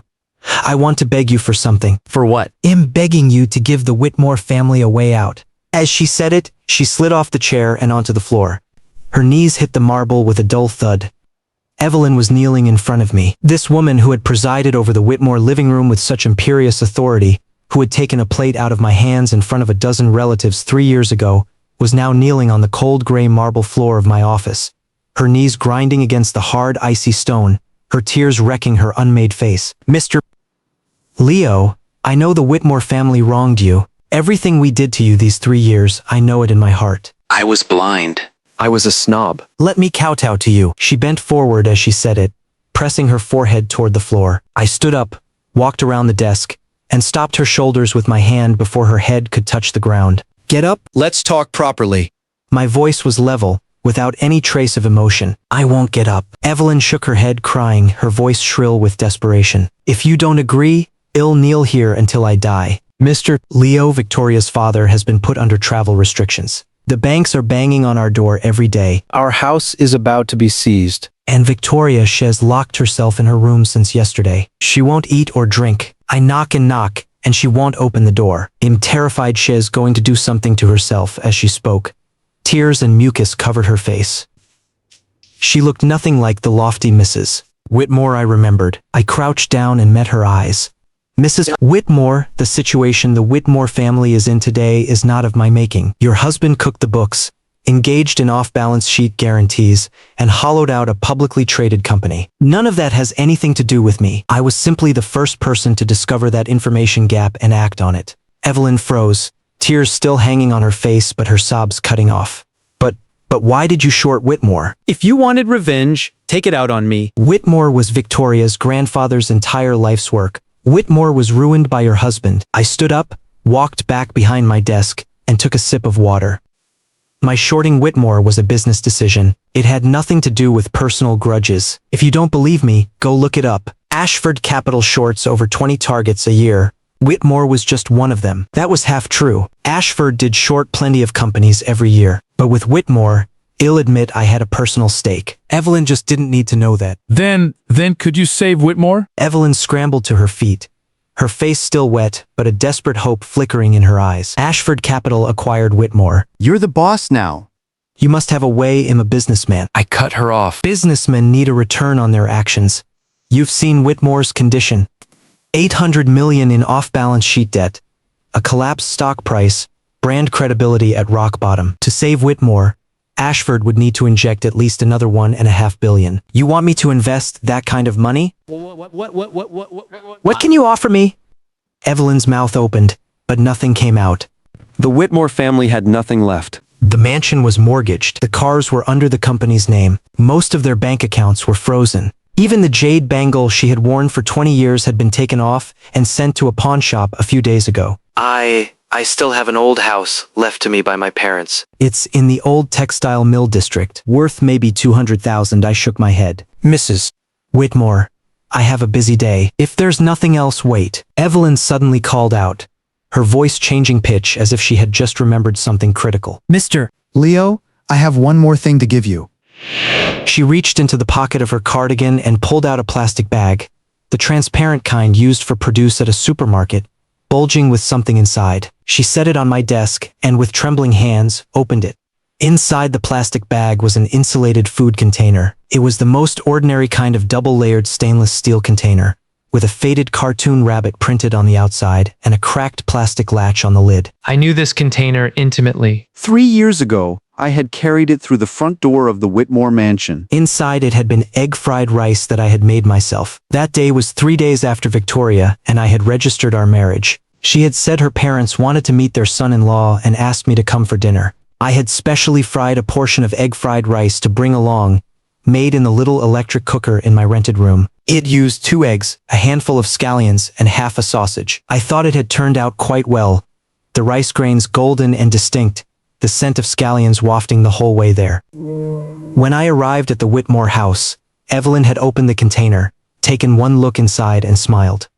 It was a very elegant smile, the arc of her lips precise to the millimeter, her volume perfectly modulated to ensure every relative in the living room could hear. Leo, I'll thank you on Victoria's behalf for this kind gesture. But the rule in our house is that any dish brought to the table must be part of a proper meal, at least 4 dishes and a soup. This little thing of yours, she pinched the edge of the container between 2 fingers, as if holding a piece of garbage that needed to be disposed of. Let me just throw it out for you. She turned and walked into the kitchen and right in front of me dumped the egg-fried rice into the trash can. The stainless steel container bounced against the inside of the trash can with a sharp, ringing clang. It wasn't a loud sound, but in the silence of that living room, every single person heard it. Everyone looked at me, waiting for my reaction. I stood in the entryway, still holding my sneakers, not knowing whether to step forward or retreat. Victoria was on the staircase. She glanced at the container in the trash, then at me, and then looked away. She had said nothing at all. Mr. Leo. Evelyn's voice pulled me back to the present. She was pointing at the container on the desk, her finger trembling. The lid was open. Inside was a portion of egg-fried rice. No, not ordinary fried rice. This rice had a darkened color. The grains were clumped and sticky. A faint sour smell drifted up from it.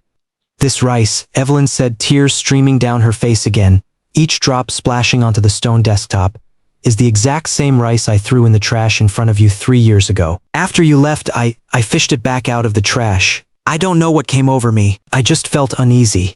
Later, I washed the container, but I couldn't bring myself to throw the rice away. I don't know why I couldn't. Maybe it was fate warning me that one day I would face the consequences. She took a shuddering breath and pushed the container of spoiled sour fried rice a little closer to me. Mr. Leo, I brought it here today. If you're still angry, I'll eat this spoiled rice. Right here, in front of you. Every last bite. The office went silent for about 5 seconds. I looked down at the spoiled rice. The grains had yellowed and turned sticky. The sausage had crumbled into powder. The eggs had gone from golden to a grayish brown. The sour smell was intensifying, mixing with the office air conditioning into something that churned my stomach. I lifted my head and looked at Evelyn. She stood in front of my desk, her hands clenched around the hem of her cardigan, her knuckles as white as bone. Her eyes held everything: fear, shame, despair, and a reckless, unhinged desperation. She wasn't acting. No one could fake that look. Throw it away, I said. Evelyn froze. Mr. Leo, I said, throw it away. I pressed the intercom. Ms. Zhang, please come in. The secretary entered, saw the container on the desk and the state Evelyn was in, and stopped short. Take this container and dispose of it, I said, pointing at the desk. And bring Mrs. Whitmore a cup of hot ginger tea. The secretary nodded, picked up the container, and walked out. Evelyn stood where she was, tears still falling, but her expression had shifted from despair to confusion. You're not going to make me eat it? Mrs. Whitmore. I stood up, walked to the window, and turned my back to her. 3 years ago, when you threw away my rice, the wrong you committed was humiliating a person, not the act of throwing away rice itself. If I made you eat spoiled rice today, humiliating you in return, then what? I would become exactly the same kind of person you are. Do you really think that's the outcome I want? Evelyn was silent. Go home. I will deal with the Whitmore situation, not because I forgive your family, but because Whitmore has over 400 employees. They had nothing to do with this, and they shouldn't have to pay for your family's sins. I turned around and looked at her. As for the Whitmore family's future, I won't offer any more help, but I won't throw any more stones either. Make the best of it. Evelyn stood there, tears flowing silently. She opened her mouth as if to say something, some word of thanks, but in the end she just bowed deeply, turned and walked out of the office. The moment the door closed, I leaned back against the floor-to-ceiling window and shut my eyes. The sunlight through my eyelids filled my vision with a warm red glow, and in that red, a scene from 3 years ago flashed. Me crouched in front of the little electric cooker in my rented room, carefully stirring the golden rice, having added 2 eggs and an extra spoonful of oil. I had thought about meeting my in-laws for the first time and decided I couldn't be too shabby, so I had diced half a sausage into the tiniest cubes, each one evenly coating the rice. That bowl of egg-fried rice had spent less than a minute in the trash can before being fished back out. And then it had spent 3 years in Evelyn's refrigerator. 3 years. I opened my eyes and looked out the window. Downstairs, Rosa's crepe cart was still there. She was adding extra chili for a little girl in a school uniform. The sun shone down on them, warm and soft. Marcus pushed the door open, holding a new document as usual. Leo, I've drafted the Whitmore restructuring plan for your review. Also, the board recommends holding a press conference next Monday to formally announce Ashford Capital's takeover of Whitmore. I took the document and flipped open the first page. What time is the press conference scheduled for? Monday morning at 10, at the Savannah International Convention Center. We've invited over 60 national media outlets with a simultaneous online live stream. I closed the document and set it on the desk. Double the media count. Also announce one more thing at the press conference. Ashford Capital will fully divest all of Whitmore's assets. Not a single share retained. Marcus froze. This unflappable investment banking elite now wore an expression as if had been struck by lightning. Leo, you want to sell Whitmore? We just acquired it. Yes, sell it. I sat down in my chair and began flipping through the restructuring plan. 600 million. I don't care who buys it. The sooner, the better. Marcus was silent for a few seconds, then slowly nodded. Understood. He'll get on it immediately. He turned and left, his footsteps fading down the hallway. I sat alone in the office and opened the calendar on my phone. Monday, the press conference. That would be my final stop in Savannah. Monday morning at 8 o'clock, Marcus' car was waiting downstairs at the hotel. I wore a new navy suit, a three-piece that Marcus had ordered from Milan the week before. Wool and mulberry silk blend. It felt like water running over my fingers. As I stood in front of the hotel mirror knotting my tie, I suddenly remembered my first New Year at the Whitmore house 3 years ago. Victoria had given me a tie. Deep red. She said she had bought it on sale at a department store, $130. I had treasured it and worn it for half a year before I found the original price tag, $2,400. She had deliberately torn off the real tag. I never asked her why. Some questions have answers that are harder to stomach than the silence. I didn't take that tie with me when I left. It was still hanging in the back of the Whitmore closet, next to the sweater covered in fuzz. Marcus pushed the door open, carrying the press conference agenda and a thick media list. Leo, we have 120 media outlets attending today. 8 live stream platforms are going live simultaneously. Expected viewership is at least 5 million. He set the list on the table. Also, there's movement on Victoria's end. What movement? Her assistant contacted our PR department last night. Victoria wants to attend today's press conference as a representative of Whitmore's original shareholders. PR didn't dare approve it, so they came to me. I adjusted my cufflinks in the mirror and thought for 3 seconds. Let her come. Leo, seat her in the front row, the best seat. I fastened my jacket button and turned around to face Marcus. If she wants to watch it with her own eyes, then let her watch it clearly. Marcus was silent for a second, then nodded and sent a message from his phone. One more thing. He handed me another document. This is the final plan for the Whitmore asset sale. Over the past week, we've approached 17 potential buyers. The highest bid came from Meridian Realty, $580 million. When you add the remaining cash on Whitmore's books and a few undeveloped land parcels, the total comes to exactly $600 million. $600 million. The number was etched into me. Victoria's divorce compensation to me had been $60,000. Whitmore's entire worth was $600 million. A difference of 10,000 times. Life has a way of creating symmetry in the strangest places, though you can never see the full picture when you're standing in the middle of it. When does Meridian sign? Right after the press conference. Their legal team is already waiting in the conference room next door. I nodded, took a sip from the bottle of mineral water on the table, and headed for the door. Marcus followed. During the 47-second elevator descent, neither of us spoke. When the car pulled out of the hotel's underground garage, the sycamore leaves along the street were already beginning to yellow.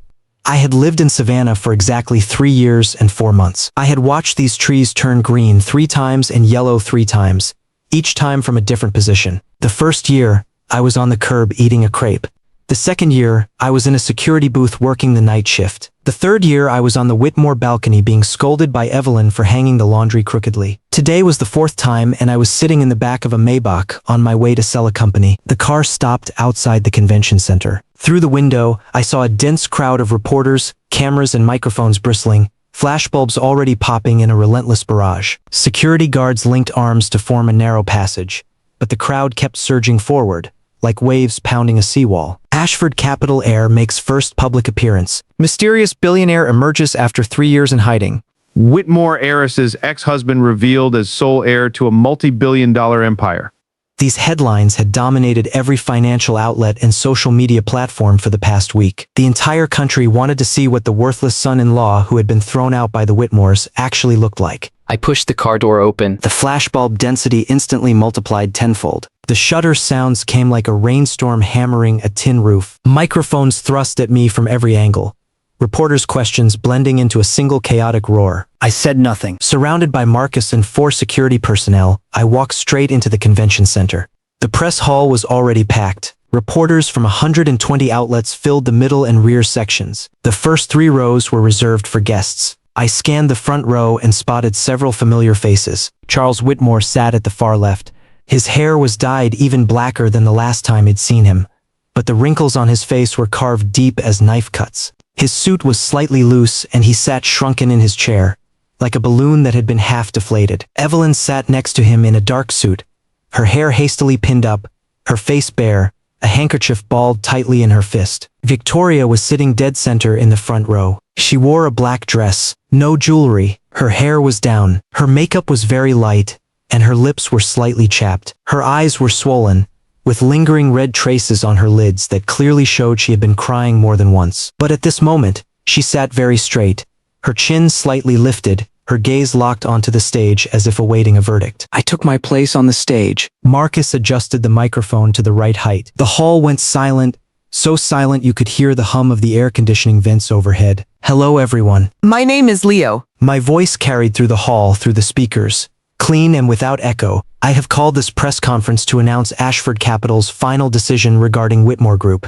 Over the past week, Ashford Capital completed the acquisition of 78% of Whitmore Group's equity, becoming Whitmore's controlling shareholder. A wave of shutter clicks rippled through the room. After a comprehensive evaluation of Whitmore Group's financial condition and asset quality, Ashford Capital has made the following decision. I flipped open the document in front of me. Effective immediately, Ashford Capital will sell its entire equity stake in Whitmore Group to Meridian Realty for a total consideration of $600 million.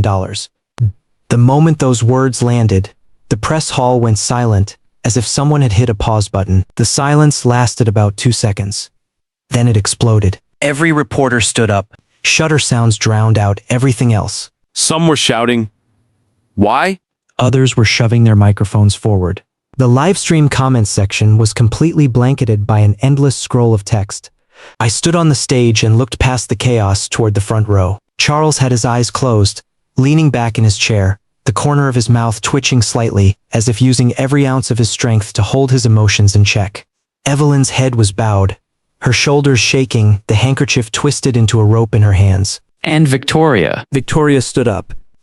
Her movement was slow, as if every joint in her body had been filled with lead. When she rose, all the noise around her seemed to recede. The reporter's lenses instantly swiveled toward her. The live stream split into 2 frames, me on the stage on the left, her in the audience on the right. Her lips were trembling, her eyes were brimming with tears, but she clenched her jaw, refusing to let them fall. She looked at me, and I looked back at her. Between us were 5 rows of seats and 3 years and 4 months of time. Leo, she spoke. Her voice wasn't loud, but in the silent hall, everyone heard it. 600 million. You spent 600 million to buy Whitmore, and now you're selling it straight off. Why? I looked at her and didn't answer immediately. Tell me, what exactly do you want? Victoria's voice began to shake. Tears finally spilled from her eyes, sliding down her cheeks and gathering at her chin before dropping onto her black dress. Do you just want to see me lose everything? Do you want me to kneel in front of you and beg? Fine. I'll do it right now. She bent her knees as she spoke. Beside her, Evelyn let out a sharp cry and reached for her, but missed. Marcus? I said his name. Marcus was already off the stage before I finished speaking. He caught Victoria by the arm the second before her knees touched the ground and hauled her upright. Miss Whitmore, please don't do this. Marcus' voice was low but very firm. Victoria struggled against Marcus' grip for a moment. Then all the strength seemed to drain out of her. She collapsed back into her seat like water, buried her face in her hands, and sobbed. I watched her cry. I didn't walk over. I didn't comfort her. I didn't say a single soft word. Victoria, you asked me why? He'll tell you. My voice carried through the hall via the microphone. 3 years ago, I walked into your family's house with $2,000 and a canvas bag. Your father had me work in Whitmore's security unit. Your mother threw the food I brought into the trash. Your relatives pointed at me and called me a worthless freeloader. None of that stuck in my heart, because I believed that our life was between you and me. As long as you treated me well, what other people said was just noise. The room fell quiet. Even the shutter sounds stopped. But did you treat me well? I looked at her, my tone even, as if telling a story that had nothing to do with me. You brought Julian to every single Whitmore social engagement, letting the entire city know that the Whitmore heiress's husband was a disgrace she couldn't show in public. You threw your pay stub in my face and told me $3,000 couldn't even buy your face cream. When you had me sign the divorce papers, you didn't even let me read the terms, because you assumed a security guard couldn't understand a contract. Victoria lifted her head and looked at me through tear-blurred eyes. Her lips moved, wanting to speak. I didn't give her the chance. Victoria, from start to finish, you never once asked me, who am I, where do I come from? Why did I stay by your side? You never asked because you didn't care. You thought a security guard's past wasn't worth mentioning. You thought a poor man's inner world wasn't worth understanding. You lived inside your own world. A world made of your face, your family, your career. And I was just a tool you used to hold it all together. I paused, picked up the water glass from the table and took a sip.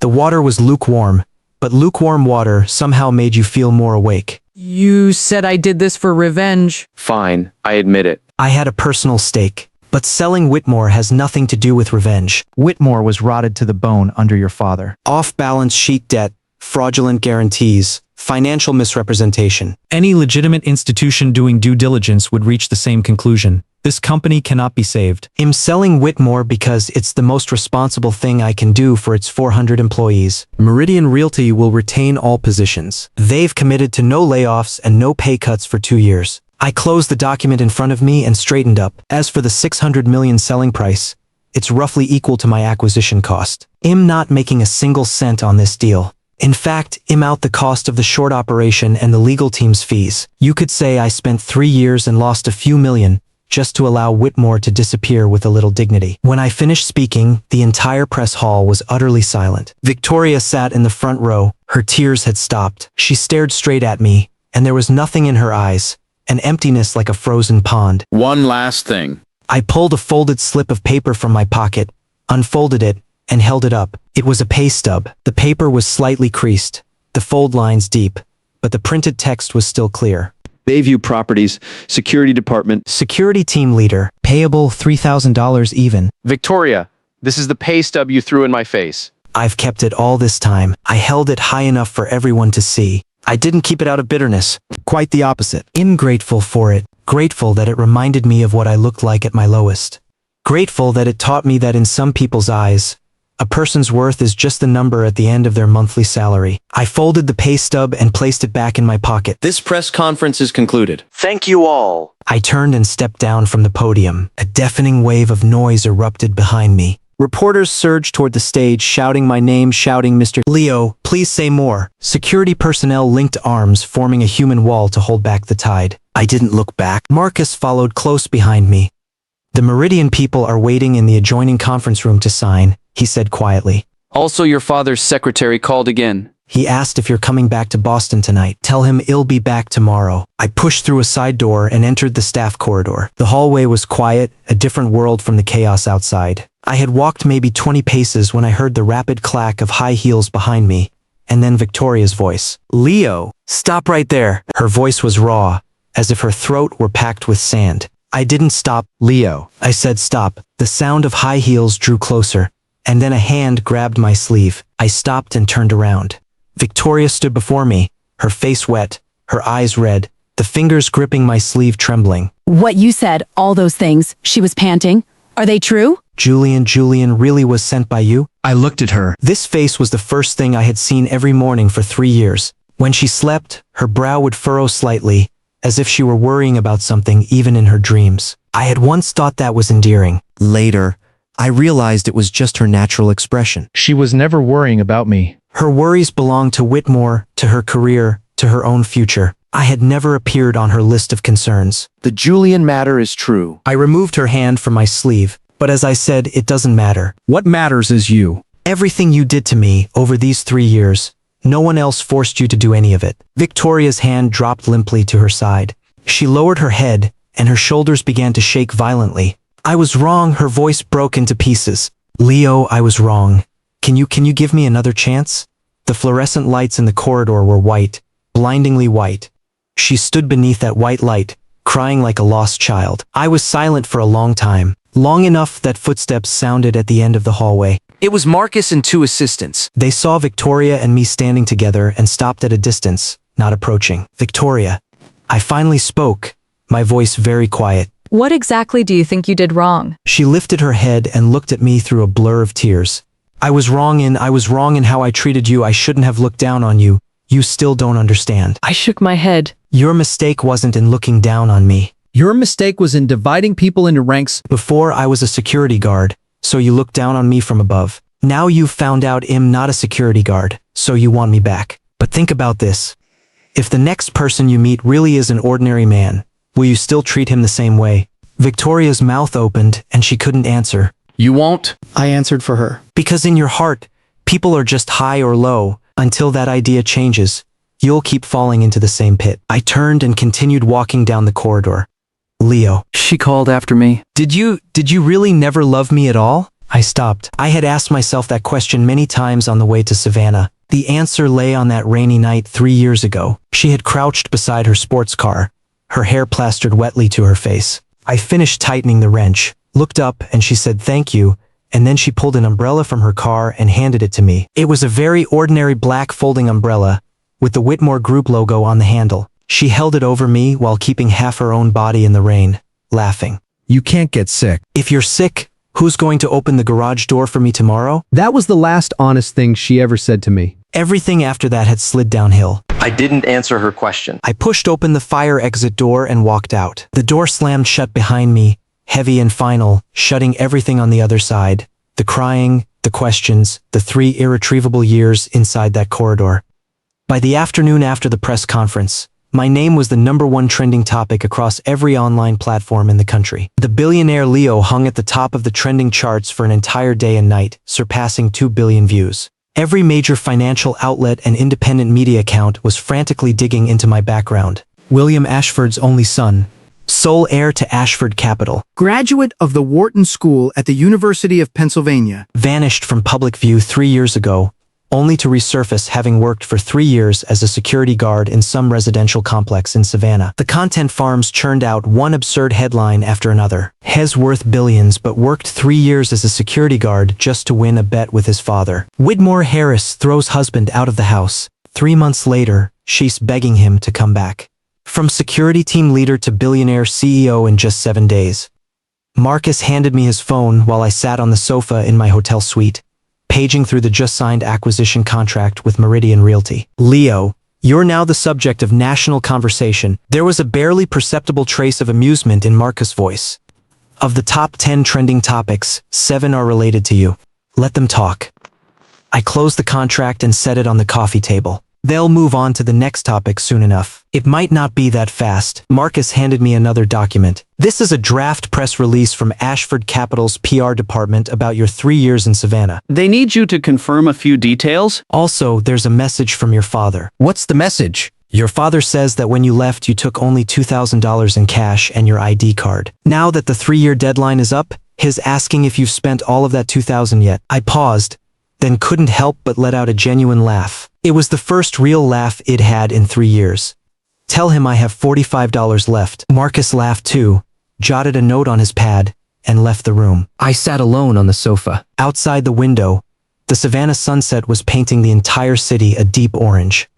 In the distance, Whitmore Tower, now technically Meridian Tower, had its rooftop neon just beginning to flicker on. The light spilled across the glass facade, looking no different than it had a few days ago. But there were no more Whitmores inside that building. I had dinner sent to my room.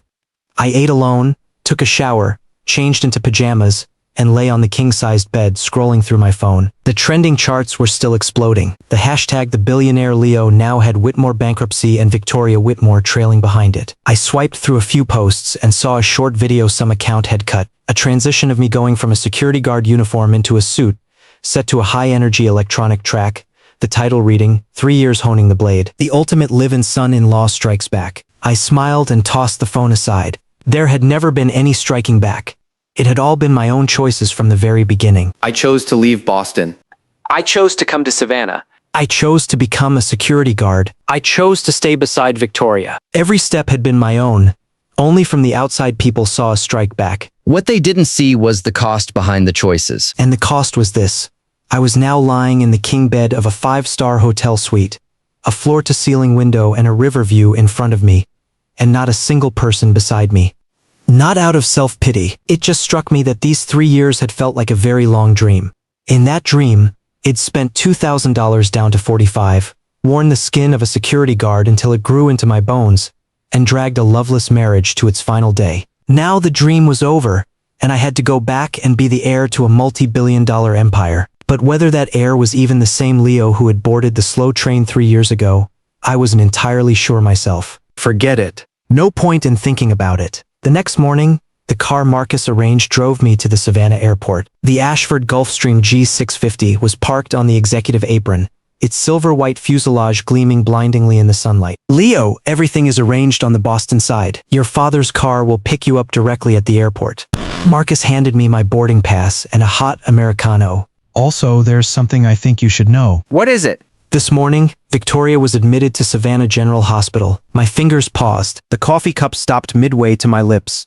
What's the cause? Preliminary diagnosis is acute stress reaction and severe sleep deprivation leading to collapse. Nothing serious. A couple of days on an IV and she'll be discharged. Marcus' voice was as steady as ever. Evelyn is with her at the hospital. Charles didn't go. His travel restriction hasn't been lifted yet, so getting around is difficult for him. I nodded, raised the coffee, and took a sip. It was scalding, numbing the tip of my tongue. Make arrangements, I said, setting the cup down. Send an anonymous payment to Savannah General, designated specifically for Victoria's hospital costs and 3 months of follow-up psychological care. Keep the amount modest. Just enough to ensure the hospital assigns her the best resources. Marcus looked at me but asked no further questions. He pulled out his phone and made a note. Also have Ashford Properties. No, it's Meridian now. Have the people at Meridian send Victoria an email. Notify her that if she wishes to retrieve her personal belongings from the 26th floor office at the former Whitmore Tower, she can contact the administrative department at any time. They'll hold them until she comes. Does she have much there? Not much. I thought for a moment. A few lipsticks, a comb, a small jacket she forgot in the office. But they're her things. There is no point keeping them. Let her pick them up. Marcus nodded and turned away to make the call. I sat on a sofa in the VIP lounge, watching planes take off and land on the runway through the floor-to-ceiling glass. The steam from the coffee curled around the cup's rim and slowly dissipated into the air-conditioned chill. Victoria was in the hospital. I had imagined countless versions of our final meeting. Every single one had her standing somewhere. The company, the house, outside the courthouse, saying something cutting to me while I turned and walked away. I had never imagined the final meeting would be her at a press conference asking if I had ever loved her, and then ending up in a hospital bed. Maybe that was for the best. Not every question in this world needs an answer. 15 minutes later, the boarding announcement came. I stood up, picked up my canvas bag, the same one from 3 years ago, its zipper a little sticky now, its color faded from cream to grayish white, and walked toward the gate. Marcus followed behind. He saw the canvas bag in my hand and hesitated. Leo, would you like me to get you a different bag? No. I slung the canvas bag onto my shoulder. This bag has walked with me for 3 years. If I changed it now, it'd feel like something was missing. We boarded and took our seats. The cabin of the Gulfstream G650 was spacious, with cream leather seats, real wood trim, and a carpet thick enough to swallow your shoes. The flight attendant was a young woman with a dimpled smile. She brought over a tray of fruit and a glass of champagne. Mr. Leo, welcome home. Estimated flight time, 2 hours and 15 minutes. I nodded, picked up the champagne and took a sip. The bubbles burst on my tongue, carrying a hint of sour and a hint of sweet. The plane began to taxi. The roar of the engines grew louder, and then the fuselage lifted gently, separating from the ground. I looked down through the porthole window. Savannah shrank below me. The towers became tiny squares on a chessboard. The sycamore canopy became a thin green line. Then the entire city collapsed into a gray smudge, swallowed by the clouds. 3 years and 4 months. I had been a security guard in this city. A live-in son-in-law. A spineless fool. A joke. I had been shooed from the family dinner table, called a worthless waste of space in my own home, and had a $3,000 pay stub flung in my face by my own wife. All of that added together was more than enough reason to hate this city for the rest of my life. But the strange thing was, I couldn't hate it, because this city also had the crepe lady Rosa who set up her cart at 7:30 every morning. It had old Joe who would squat with me outside the security booth on night shifts sharing peanuts. It had that rainy night 3 years ago when Victoria crouched beside her sports car with her hair wet and her eyes as bright as stars. Those images and the warmth inside them were part of me now. Wherever I went, they came with me. The plane punched through the clouds, and sunlight flooded the cabin. I leaned back in my seat and closed my eyes. 2 hours later, we reached Boston. The Gulfstream touched down at Logan International Airport's executive terminal 12 minutes ahead of schedule. The cabin door opened and the stairs lowered. I picked up my canvas bag and walked down. Waiting at the bottom of the stairs was a black Hongqi sedan, Boston plates, all digits. Standing beside the door was an old man in a dark gray tunic suit. His hair was completely white, but his back was ramrod straight, and the wrinkles on his face were layered like the rings of an ancient tree. He saw me descending the stairs, and his eyes brightened for a fraction of a second. Then he immediately composed his face into a stern mask and clasped his hands behind his back. 3 years and you finally remember how to come home? His voice was deep, carrying that particular authority of an elder. But if you listened closely, you could hear the tremor buried beneath that authority. I set my canvas bag down and stood in front of him. "Dad," I said it. William looked at me for 3 seconds. Then he walked over and clapped a hand heavily on my shoulder. "You've gotten thin," he said. "Standing at a guard post does that." You brought it on yourself? The corner of his mouth finally betrayed him, lifting just a fraction. Get in the car. "The seafood congee is hot. If you let it go cold this time, that's on you." I smiled, pulled the car door open, and got into the back seat. The Hongqi sedan pulled smoothly out of the airport and merged into Boston's busy traffic. Outside the window was the city I had grown up in. Broad avenues, square, solid buildings, rows of straight ginkgo trees. Everything was different from Savannah. Savannah's streets twisted and curved, its sycamores leaning every which way, like a laid-back southern girl. Boston was orderly, everything in its place, like a stern old professor. Both flavors were familiar to me, but now, sitting in a car in Boston, my mind was still spinning with thoughts of Savannah. What are you thinking about? The old man asked. "I'm thinking." I leaned back in the seat and watched the ginkgo trees flash past outside the window. "I'm thinking about why I made that bet with you in the first place. Have you figured it out?" No. He gave a short humph and turned to look out his own window. Think about it slowly then. "When your grandfather threw me out of the house all those years ago, I moved bricks on a construction site in Chicago for 3 years. I didn't understand why he did it either. Then you were born, and all of a sudden I understood. Understood what? Letting you go out and get bruised for 3 years wasn't about making you understand how hard it is to earn money. An Ashford son doesn't need to know that. No matter how hard it is, you'd earn it. Letting you go out and get bruised was about making you understand how people who can't earn money actually live. Their days, their dignity, what it feels like when life grinds them into the dirt. The old man turned his head and looked at me, and what was in his eyes was heavy. A man who only knows how rich he is can't protect the Ashford legacy. A man who knows how hard others have it can. The car turned into a quiet lane. The gray brick walls on either side were covered in climbing ivy, its leaves already starting to turn red. At the end of the lane stood a vermilion gate, with 2 stone lions crouched on either side, their claws worn smooth by the years. The Hongqi stopped in front of the gate. The driver opened the door. I picked up my canvas bag and stepped out, standing before that vermilion gate. 3 years. When I had walked out of this gate 3 years ago, I had been wearing a black t-shirt and faded jeans, with $2,000 and my ID card in my pocket. The old man had stood at the door, and the last thing he said to me was, "Remember, no matter how bad it gets out there, you are not allowed to say you're William Ashford's son. If you do, don't bother coming back." I hadn't. Not when Victoria threw the pay stub in my face, not when Julian poured his wine on the floor and told me to clean it up, not when Evelyn snatched the plate from my hand in front of a room full of relatives. Because I knew this was my own choice, and once you choose, you carry it through to the end. That was the Ashford way. I took a deep breath, picked up my canvas bag, and stepped across the threshold. Everything in the courtyard was exactly as it had been 3 years ago. The old locust tree was still there. The stone table and stools beneath it were still there. The bamboo grove in the southeast corner was still there. Even the smell of simmering soup drifting through the air was the same as in my memory. Mrs. Collins' lotus root and pork rib soup, with red dates and goji berries, simmered on a low flame since 8 in the morning. The door to the main hall was open. I could see the large rosewood dining table inside, spread with a full meal. In the center was a clay pot, its lid lifted, steam rising in a fragrant column. "Seafood congee." "What are you standing there for?" The old man came up from behind and clapped me on the back again, this time much gentler. "Get inside and eat." I smiled, set my canvas bag down on the stone block by the door, and stepped into the hall. Besides the congee, the table held stir-fried shrimp, braised pork ribs, cucumber salad, and a plate of steamed dumplings so translucent they glowed. Mrs. Collins peeked out from the kitchen. When she saw me, Her eyes instantly reddened. Young master, you're back. Oh my, you've gotten so thin, so tanned. How much hardship have you endured these 3 years, Mrs. Collins? I'm fine. I pulled out a chair and sat down. Fine. Look at how thin your wrists are. She wiped the corners of her eyes with her apron and ducked back into the kitchen. I'm going to stir-fry you some kidney. Your favorite. The old man settled into his seat at the head of the table, picked up his chopsticks, and placed a dumpling into my bowl. Eat. Well, talk after you're full. I bit into the dumpling. Pork and cabbage. The juices burst inside my mouth, scalding me, so I winced. The old man looked at me and smiled.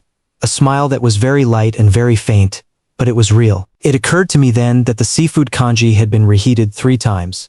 And this time, I was finally eating it while it was still hot. I stayed at the old house in Boston for 3 days. In those 3 days, I went nowhere. Mrs. Collins' soy milk machine woke me at 7 every morning. After breakfast, I accompanied the old man on his walks through the lane. I napped in the afternoons. In the evenings, I sat in the study flipping through his old books. At night, the 2 of us sat under the locust tree and drank tea. We spoke a few words from time to time, but mostly we just sat together in silence. The old man didn't ask me about Savannah. And if he didn't ask, I didn't bring it up. The men of the Ashford family have an understanding among themselves. Once something is done, it's done. Chewing over the past is a weak man's habit. But the world outside did not stay silent just because we were. The news of Whitmore's bankruptcy liquidation reached my phone on the morning of the 4th day. Marcus called while I was in the courtyard watering the roses Mrs. Collins had planted. The watering can was the old-fashioned tin kind, with a leaky spout that dribbled onto my shoe. Leo, Whitmore's bankruptcy liquidation proceedings officially began this morning. Marcus' voice was steady, but I caught an unusual pause in his tone. The court-appointed liquidators have entered Meridian Tower, the old Whitmore Tower. All remaining assets are being sealed as of 10 o'clock this morning. Understood. I hung up and kept watering. The roses were in full bloom, their pink petals beaded with droplets, glowing translucent in the morning sun. Mrs. Collins leaned out of the kitchen. Young master, your shoes are soaked. Change into another pair. Don't catch cold. It's fine. They'll dry in a bit. I set the watering can back in the corner, walked over to the stone stool, and sat down. I pulled out my phone and checked the weather. Savannah was expecting heavy to severe rain today. It was April. The rainy season in the south had started. Another message from Marcus came through. Quite a few media are at the liquidation site. Victoria is there too. I looked at the message, my thumb hovering over the screen for a few seconds before I typed back a single word. Okay. Then I pocketed my phone, stood up, and walked into the main hall. The old man was sitting in his armchair flipping through the newspaper, his reading glasses perched on his nose. He didn't look up. The Savannah business isn't finished? It's finished. Then why have you been so distracted all morning? He turned a page of his newspaper, his voice flat. You're about to drown the roses. I didn't answer. I sat down in the chair across from him and poured myself a cup of tea. Mrs. Collins had brewed jasmine tea. It was fragrant, but it tasted like something was missing. Dad, I need to go to Savannah. The old man removed his glasses and looked at me. There was no surprise in that look, no objection, just a calm, steady gaze as if watching something he had known would happen. What for? To stand outside and take a look. He put his glasses back on and returned to his newspaper. Don't be late coming back. Mrs. Collins is making dumplings tomorrow. I stood, grabbed my jacket from the back of the chair, and headed for the door. Passing the kitchen, Mrs. Collins leaned out. Young master, will you be back for lunch? Not today, Mrs. Collins. I'm going to Savannah. She paused, then called out. Then let me pack you some food. No need. I was already through the gate. 2 hours later, the Gulfstream touched down at the Savannah airport. No motorcade this time? No assistant. I called a rideshare on my own. The destination was the old Whitmore Tower. No, it was called Meridian Tower now. The driver was a man in his 40s. The traffic report was playing on his radio. The host was reading the financial news. This morning, Whitmore Group officially entered bankruptcy liquidation. The old Savannah real estate firm, which operated for over 30 years, has gone from $1 billion market cap to filing for bankruptcy in just under a month. Ah, the Whitmores.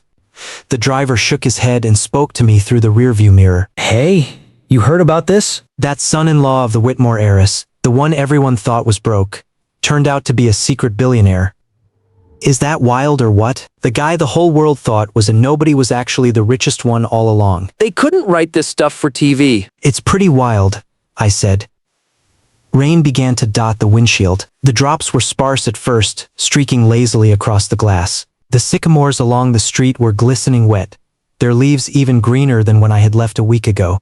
The car turned onto East Harbor Drive, and the glass facade of Whitmore Tower came into view. It was still the same 26-story building, its reflective surface mirroring the gray sky. The red Meridian Realty logo was already mounted, but the plaza in front was lined with court vehicles.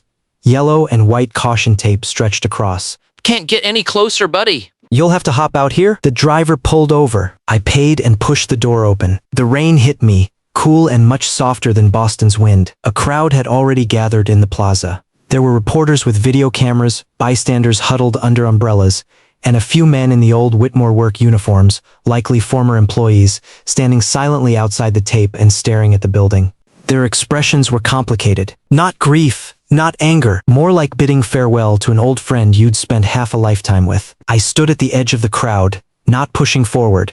The rain was coming down harder now. A reporter's umbrella got yanked inside out by the wind, and he scrambled after it, drawing a burst of laughter from the onlookers. The laughter was quickly swallowed by the rain. The air was thick with the smell of wet earth. That was when a white Porsche rounded the corner. I knew that car intimately. The first time I had seen it, 3 years ago, it had stalled at the exit ramp of the Bayview Underground garage. Victoria had been crouched in the rain in her high heels, her hair plastered wetly to her face. After I tightened the spark plugs, she had pulled an umbrella from the car and handed it to me, smiling, and said thank you. Now that car pulled up at the edge of the plaza and the door opened. Victoria stepped out. She had no umbrella. She wore a white dress. Not a sleek business suit, just a very ordinary white cotton dress with a thin trim of lace around the collar. The hem fell just to her knees, revealing a stretch of pale shins. Her hair was loose, plastered into wet strands against her cheeks and neck. She wore a pair of nude heels that splashed through the puddled ground, kicking up tiny sprays of water. She had no makeup on. Her face was bare. Her eye sockets were a little sunken. Her cheekbones stood out more sharply than they had 3 weeks ago. Her whole face had thinned almost to its frame. But her eyes were dry. She wasn't crying. She was just staring straight ahead at the building being sealed with court tape. The reporters recognized her. Shutters started going off, but no one mobbed her. Everyone seemed to be held back by something, instinctively clearing a space, leaving a path that led to the caution tape. Victoria walked forward along that path. She moved slowly.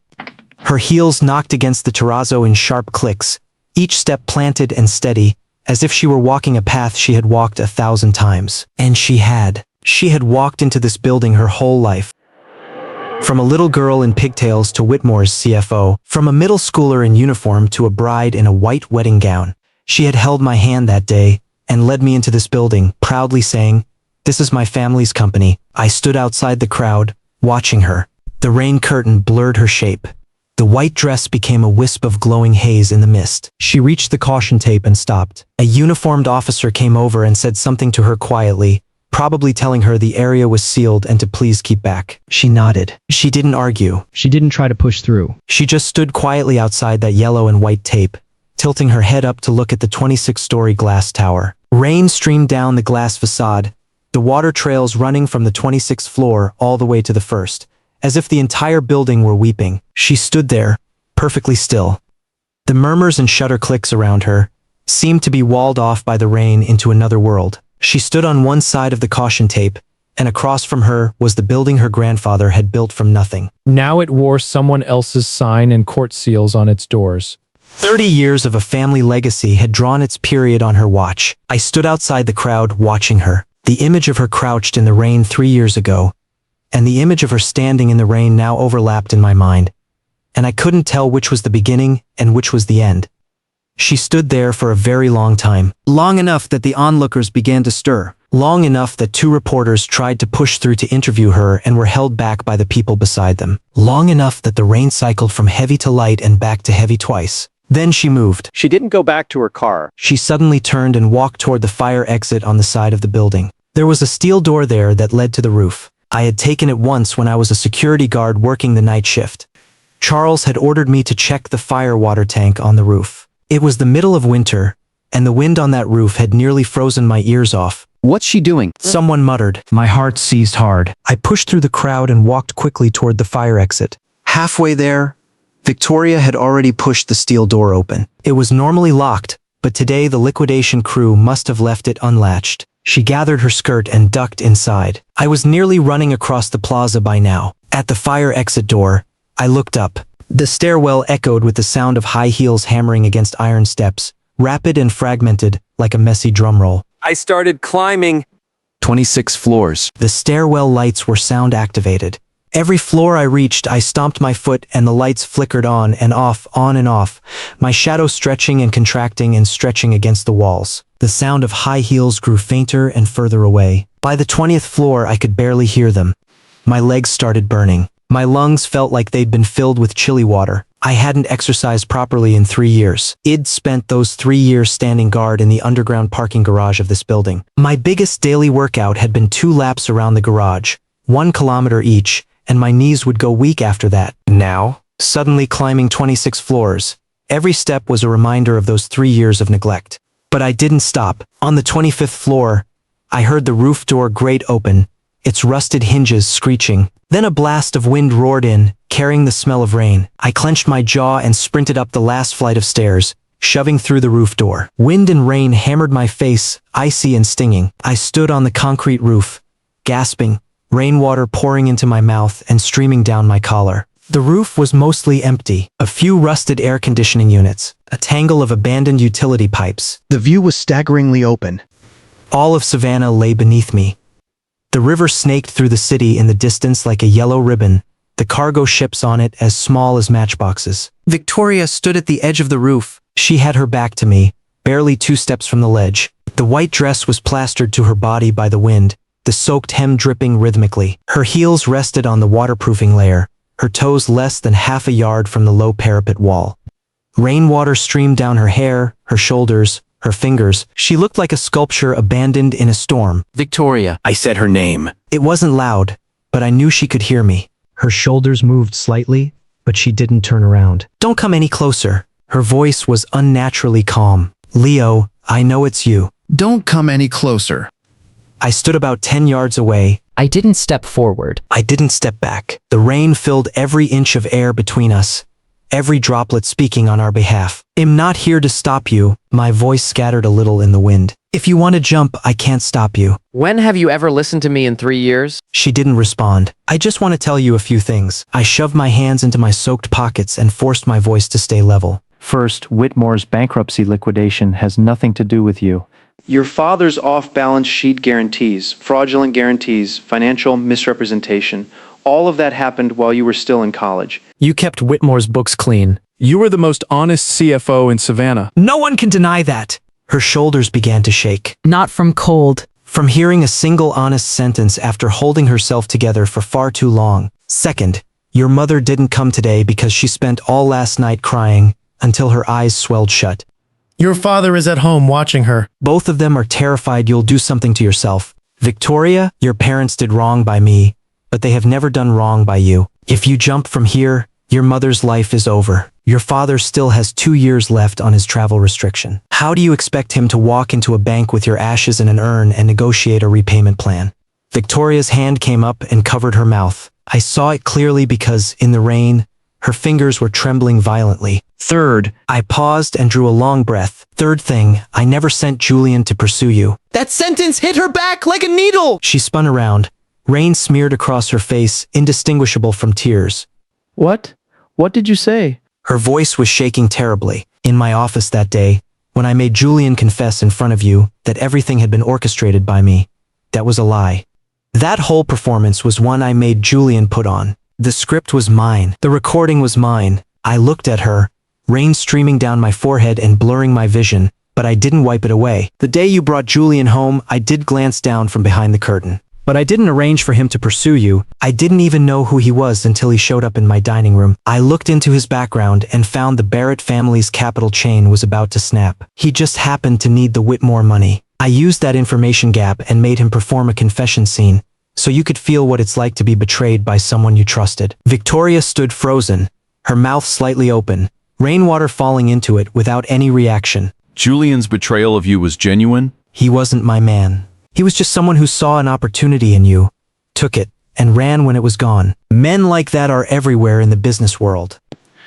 Your bad luck was that he was the first one you met. You. Victoria's voice scraped up from the bottom of her throat, a complicated sound tangled with tears and fury. Why did you do that? Because I hated you. I said it plainly. On the day I signed the divorce papers, I hated you. I felt you needed to know what it was like to have someone drive a knife through your heart. But I regretted it the moment I did it. Not because I regretted hurting you. Because I regretted turning myself into the same kind of person you are. Someone who tramples on other people's dignity whenever it suits them.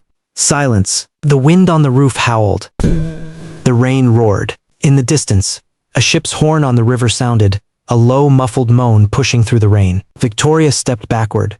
Her body swayed. I instinctively took half a step forward, but she caught her balance. She stood at the edge of the roof. Behind her was a 26-story drop and the whole panorama of Savannah. In front of her was me and the sky full of rain. Her white dress whipped in the wind like a kite string snapping and flailing for one last hold. Leo, I just have one question. Ask. In those 3 years with the Whitmores, was there ever a single day that was real? The rain suddenly grew louder, as if the sky itself were waiting for this answer. I looked into her eyes. Those eyes that had shone like stars in the underground garage 3 years ago were now swollen red from rain and tears. But that tiny light was still there, faintly, stubbornly burning. Yes, I said. Every day was real. I genuinely wanted to build a life with you. I genuinely wanted to be a good husband. I genuinely believed that if I was good enough to you, one day you would see who I really was. Only later I realized you never looked at me.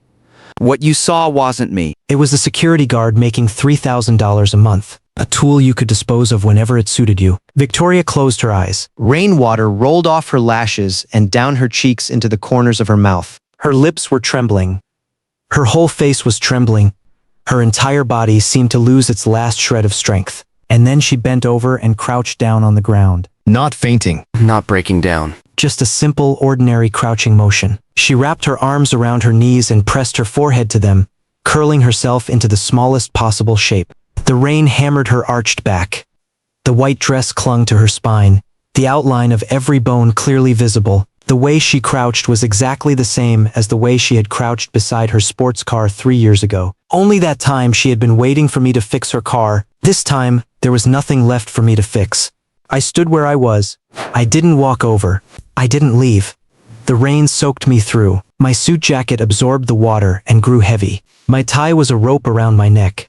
I loosened it, undid the top button of my shirt, and let out a long breath. The wind on the roof suddenly eased. The rain eased too.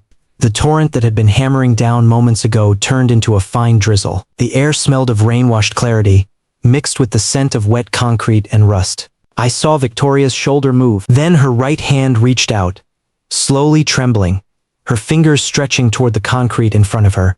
She was picking up the scattered documents. The roof was strewn with sheets of paper I hadn't noticed before, probably blown loose when the liquidation crew was moving files. Some were printer paper, some fax paper. Some were soaked through, the print blurred into blue smudges. A few were still dry enough to read, bearing the gold-embossed words Whitmore Group and a red official seal, now slightly warped from the moisture. Victoria crouched on the ground, picking them up one by one. Her movements were slow. Each paper she picked up, she had to pause and catch her breath, as if it took every ounce of strength she had left. The soaked pages clung to the concrete and were difficult to peel off. She used her fingernails, prying them up carefully, then held them gently in her hand. She already had 4 or 5 in her grip, but there were more on the ground. When the wind blew, several sheets skittered a few yards away, and she stumbled after them, her heels splashing through puddles. She said nothing. She just kept picking them up. That image, her in a white dress crouched on the rooftop, her hair plastered wetly to her face, picking up the last fragments of the Whitmore empire, one sheet at a time, was more devastating than any weeping. Another gust of wind snatched a page from her hand. It sailed over her head and drifted toward me, flipping through the air a few times before landing, wetly, at my feet. I bent down and picked it up. It was the cover page of a financial report. Half the text had been eaten by the water. Only the embossed gold words Whitmore Group remained stubbornly on the paper, somehow even brighter after being washed by the rain. Victoria had chased the paper a few steps before stopping when she saw it in my hand. She stood frozen. I looked at her. She looked at me. Between us was more than just the rain and the wind. There was an entire 3 years that could never be returned to. I turned the page over. The back was blank, untouched by water. I pulled a pen from my pocket, the same cheap ballpoint I had used to sign shift logs as a security guard. Worth maybe 50 cents, its cap cracked, but still writing. I wrote a few words on the back of the page. Then I walked over and handed it to her. Victoria looked down at what I had written, and she looked at it for a very long time. The page read, "What you once looked down on became what you can no longer reach. But this is not the end. Take care." I turned and walked toward the roof's fire exit door. "Leo." Her voice came from behind me, tattered by the wind, but I heard it clearly. I stopped. I didn't turn around. Thank you, she said. Those 3 words were very soft as the fine rain landing on concrete, ready to shatter at a touch. But inside those 3 words, I heard no hatred, no resentment, no bitterness. Only a kind of quiet that comes after life has scoured you completely clean. I raised my right hand. I didn't turn around. I just waved it once. Then I pulled the steel door open and walked into the dark stairwell. The sound-activated lights clicked on, throwing my shadow long and distorted against the peeling wall. Going down was much easier than coming up. My legs were still trembling, but every step landed steady. On the 15th floor, my phone buzzed in my pocket. A message from Marcus. "Leo, Meridian Realty called this afternoon to ask what the old Whitmore Tower will be converted into. Their lease is up next year, and they want to confirm the landlord's plans ahead of time." I leaned against the stairwell wall, typing under the sound-activated light. "Converted into Ashford Galleria. Reserve an 800 square foot unit on the ground floor for a crepe cart. Rent-free for 30 years.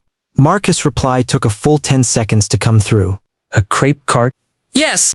The owner's name is Rosa. She's 53 years old. She's been selling crepes at the foot of Bayview Tower for 15 years. Her chili oil is incredibly good. Send someone to talk to her. Don't tell her who I am.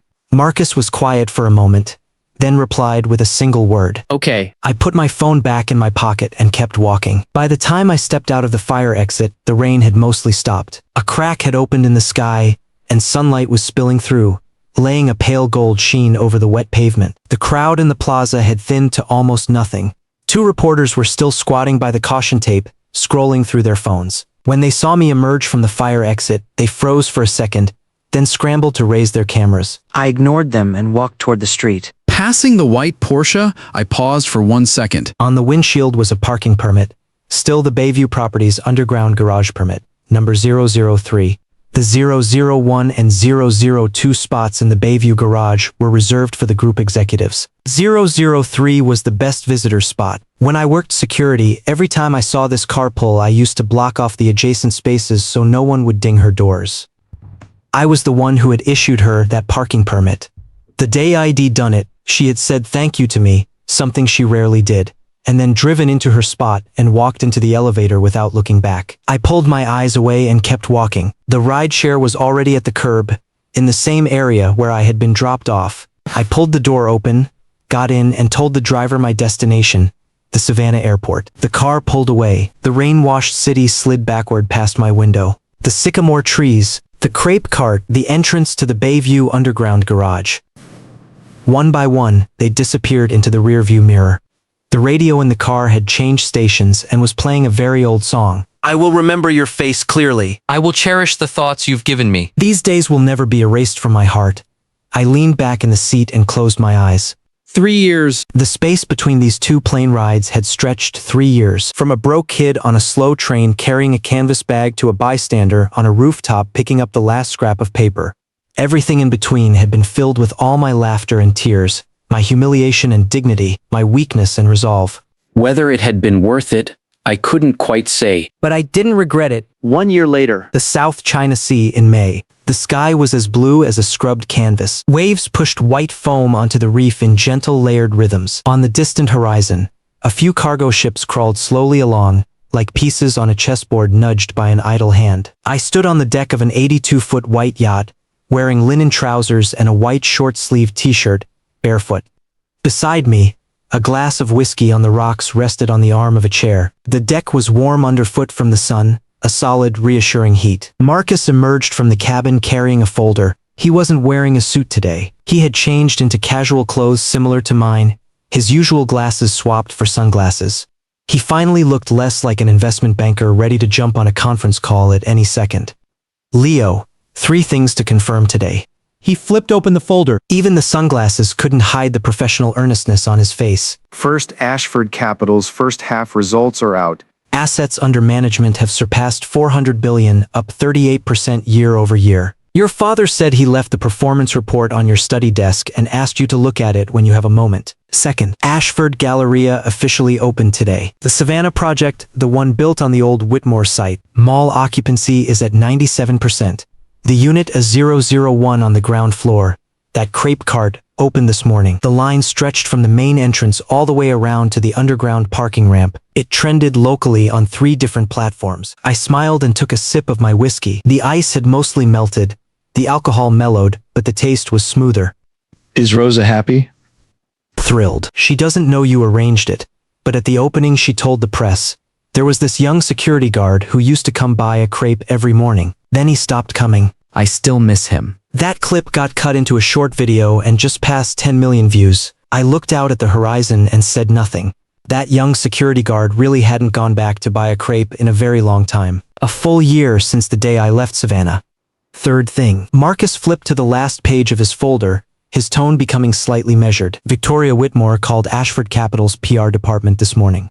My finger stilled on the rim of the glass. What did she say? She said she was looking for you. She didn't say what it was about. Just that if it was convenient, she hoped you could call her back.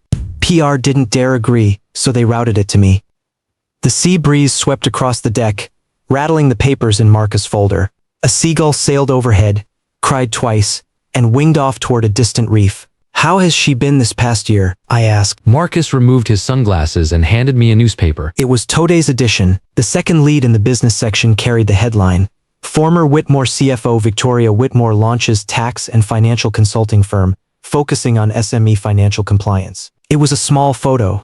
Victoria stood in a charcoal gray business suit in front of a sign that read Victoria Whitmore Consulting. She was smiling.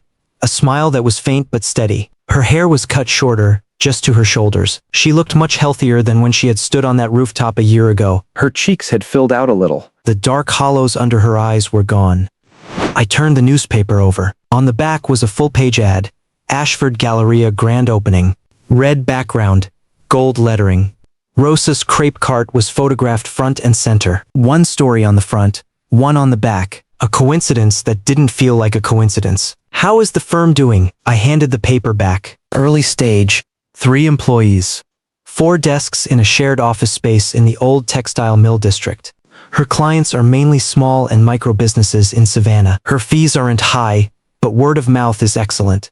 Last month, she helped a startup complete the financial due diligence for their first round of funding. The founder posted on social media calling her the most responsible financial advisor in Savannah. Marcus' voice shifted slightly on the last sentence, as if deliberately keeping his tone flat but unable to suppress the implication beneath the words. I picked up my glass and found it empty. I set it on the armrest. The sun was hot on my face, but the sea breeze brought a briny coolness whenever it picked up, alternating between hot and cold, like someone wiping your face with a towel. About her call, Get back to her for me.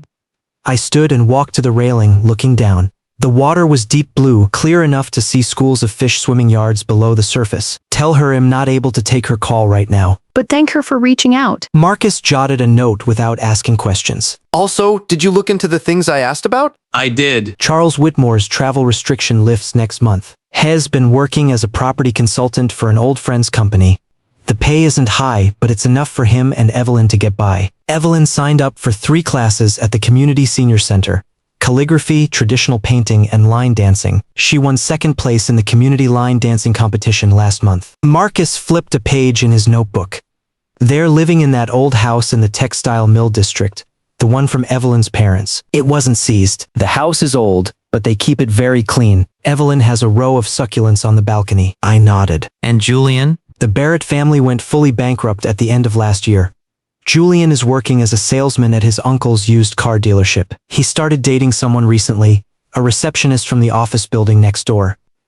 Ordinary family, not particularly pretty, but good-natured. Word is he hasn't touched a glass of red wine or a custom suit since. The sea breeze picked up, rocking the yacht slightly. My empty glass slid across the armrest, and Marcus caught it. Leo, there's something I've been wanting to ask you. Marcus handed me the glass and looked at me. Why don't you just call and ask about Victoria yourself? All of this, You're one phone call away from knowing. I took the glass and turned it around in my fingers. Marcus, do you know why I kept that pay stub all this time? Marcus shook his head. I pulled the folded slip of paper from my pocket. The paper was yellowed and brittle, the crease lines nearly worn through. The printed words, Bayview Properties, Security Department. Security Team Leader. Payable. $3,000 even, were slightly blurred, but every character was still legible. 3 years ago, when Victoria threw this piece of paper in my face, I thought it was the biggest humiliation of my life. 3 years later, I took it out and looked at it, and I realized it had become nothing at all. Humiliation has an expiration date. Hatred does too. Chewing on something that's expired doesn't taste terrible, but it slowly turns you into a person who can't let go of the past. I held the pay stub up to the sunlight. The rays shone through the yellowed paper, making it nearly transparent. The printed characters were faintly visible in the glow. How Victoria is doing now, I don't need to make a phone call to know. If she's doing well, that's her own strength. If she isn't, that's her own path. The best relationship between her and me is no relationship. Don't ask about the past. Don't disturb the present. Don't promise a future. That is how you truly part ways in peace. Marcus was quiet for a while. Then he took off his sunglasses and looked at me very seriously. Leo, you know, if your father heard what you just said, he would definitely say, the boy has finally grown up. I laughed and clapped Marcus on the shoulder. All right. Leave the files. Go take a break. No work today. Marcus nodded and headed back into the cabin. I was alone on the deck again. The sun had shifted westward, and the sea was paved with a layer of shattered gold. The waves rocked the golden light gently back and forth. It was beautiful. I pulled the pay stub out of my pocket again and unfolded it, taking one last look. $3,000 even. I pinched the paper between my fingers and slowly, bit by bit, tore it apart. The paper was too brittle. It split into pieces at the lightest touch. When I had torn the last scrap, all that remained between my thumb and forefinger was a fragment of a printed character, a partial letter from my own name. I held the pieces in my hand, walked to the ship's railing, and reached my hand out over the water. The sea breeze blew. I opened my fingers. The paper scraps were caught by the wind, swarming like a cloud of tiny white butterflies, dancing and spinning and tumbling in the sunset light. One by one, they fell onto the sea. A wave nudged them gently, and the scraps scattered, dissolving into the white foam. In less than 3 seconds, they were indistinguishable from the sea. $3,000. 3 years. All gone. I leaned against the railing, watching the direction where the paper scraps had vanished, and let out a long, long breath. I had been holding that breath for 4 years, ever since the day I walked through the Whitmore front door. I held it until today. The yacht began a slow turn. The captain leaned out of the wheelhouse and called, Mr. Leo were on the approach heading back to port. Want to take a detour? Detour where? The captain stretched out a hand and pointed. I followed the direction. At the edge of the horizon, you could just make out the silhouette of a city. Not Savannah. Another coastal city. But the direction was the same, northward. No need to detour. I slid my hands into my pockets. They were empty now. The pay stub was gone. Stay the course. The yacht carved through the sea, dragging a long white wake behind it. Seagulls circled above the wake, crying out sharply. The sun sank lower and lower. The seam between sea and sky deepened into a blend of orange and violet, a color that felt both warm and desolate, like an ending and a beginning all at once. I didn't notice Marcus come back up until he was standing beside me, holding 2 fresh whiskeys. He passed one to me and kept the other. That ship? He said, nodding toward a gray freighter slowly steaming past in the distance, just came out of the Savannah port. I followed his gaze. The freighter sat low in the water, its deck stacked with containers. The dark red hull was painted with the words Port of Savannah. It was moving south along the shipping lane, probably headed toward an even more distant port. That ship had come from Savannah, from the city where I had been a security guard for 3 years, a live-in son-in-law for 3 years, a worthless man for 3 years. From the city with the crepe cart, the sycamore trees, and the Whitmore Tower. From the city where it had poured rain and howled wind, where someone had cried on a rooftop. That ship was carrying something away from Savannah. Cargo, maybe? People's memories, maybe. Old stories scattered by the wind, maybe. But it wasn't where I belonged. Let's go. I turned and clapped Marcus on the shoulder. Head into port. Well, go back to Boston tomorrow. My father said there's a project he wants to hand over to me. Marcus took a sip of his whiskey and tilted his head. What project? Ashford Capital is establishing a young entrepreneur support fund, specifically investing in small bootstrap ventures in the $50,000 to $500,000 range. No expectation of return, just a tiny micro-equity stake. My father said the idea came from when I went to Savannah with $2,000 in my pocket. If someone had given me a hand during the hardest times, I wouldn't have had to go without the money to buy a new sweater. Marcus looked at me and smiled. Have you thought of a name for this fund? I looked out at the approaching port. The last glow of the sunset spilled across the water, dyeing the whole harbor a warm orange. The harbor was filled with all kinds of boats, luxury yachts and rust-streaked fishing boats, moored side by side, looking no different from one another in the twilight. Call it the 3000 Initiative. Marcus paused, then slowly nodded.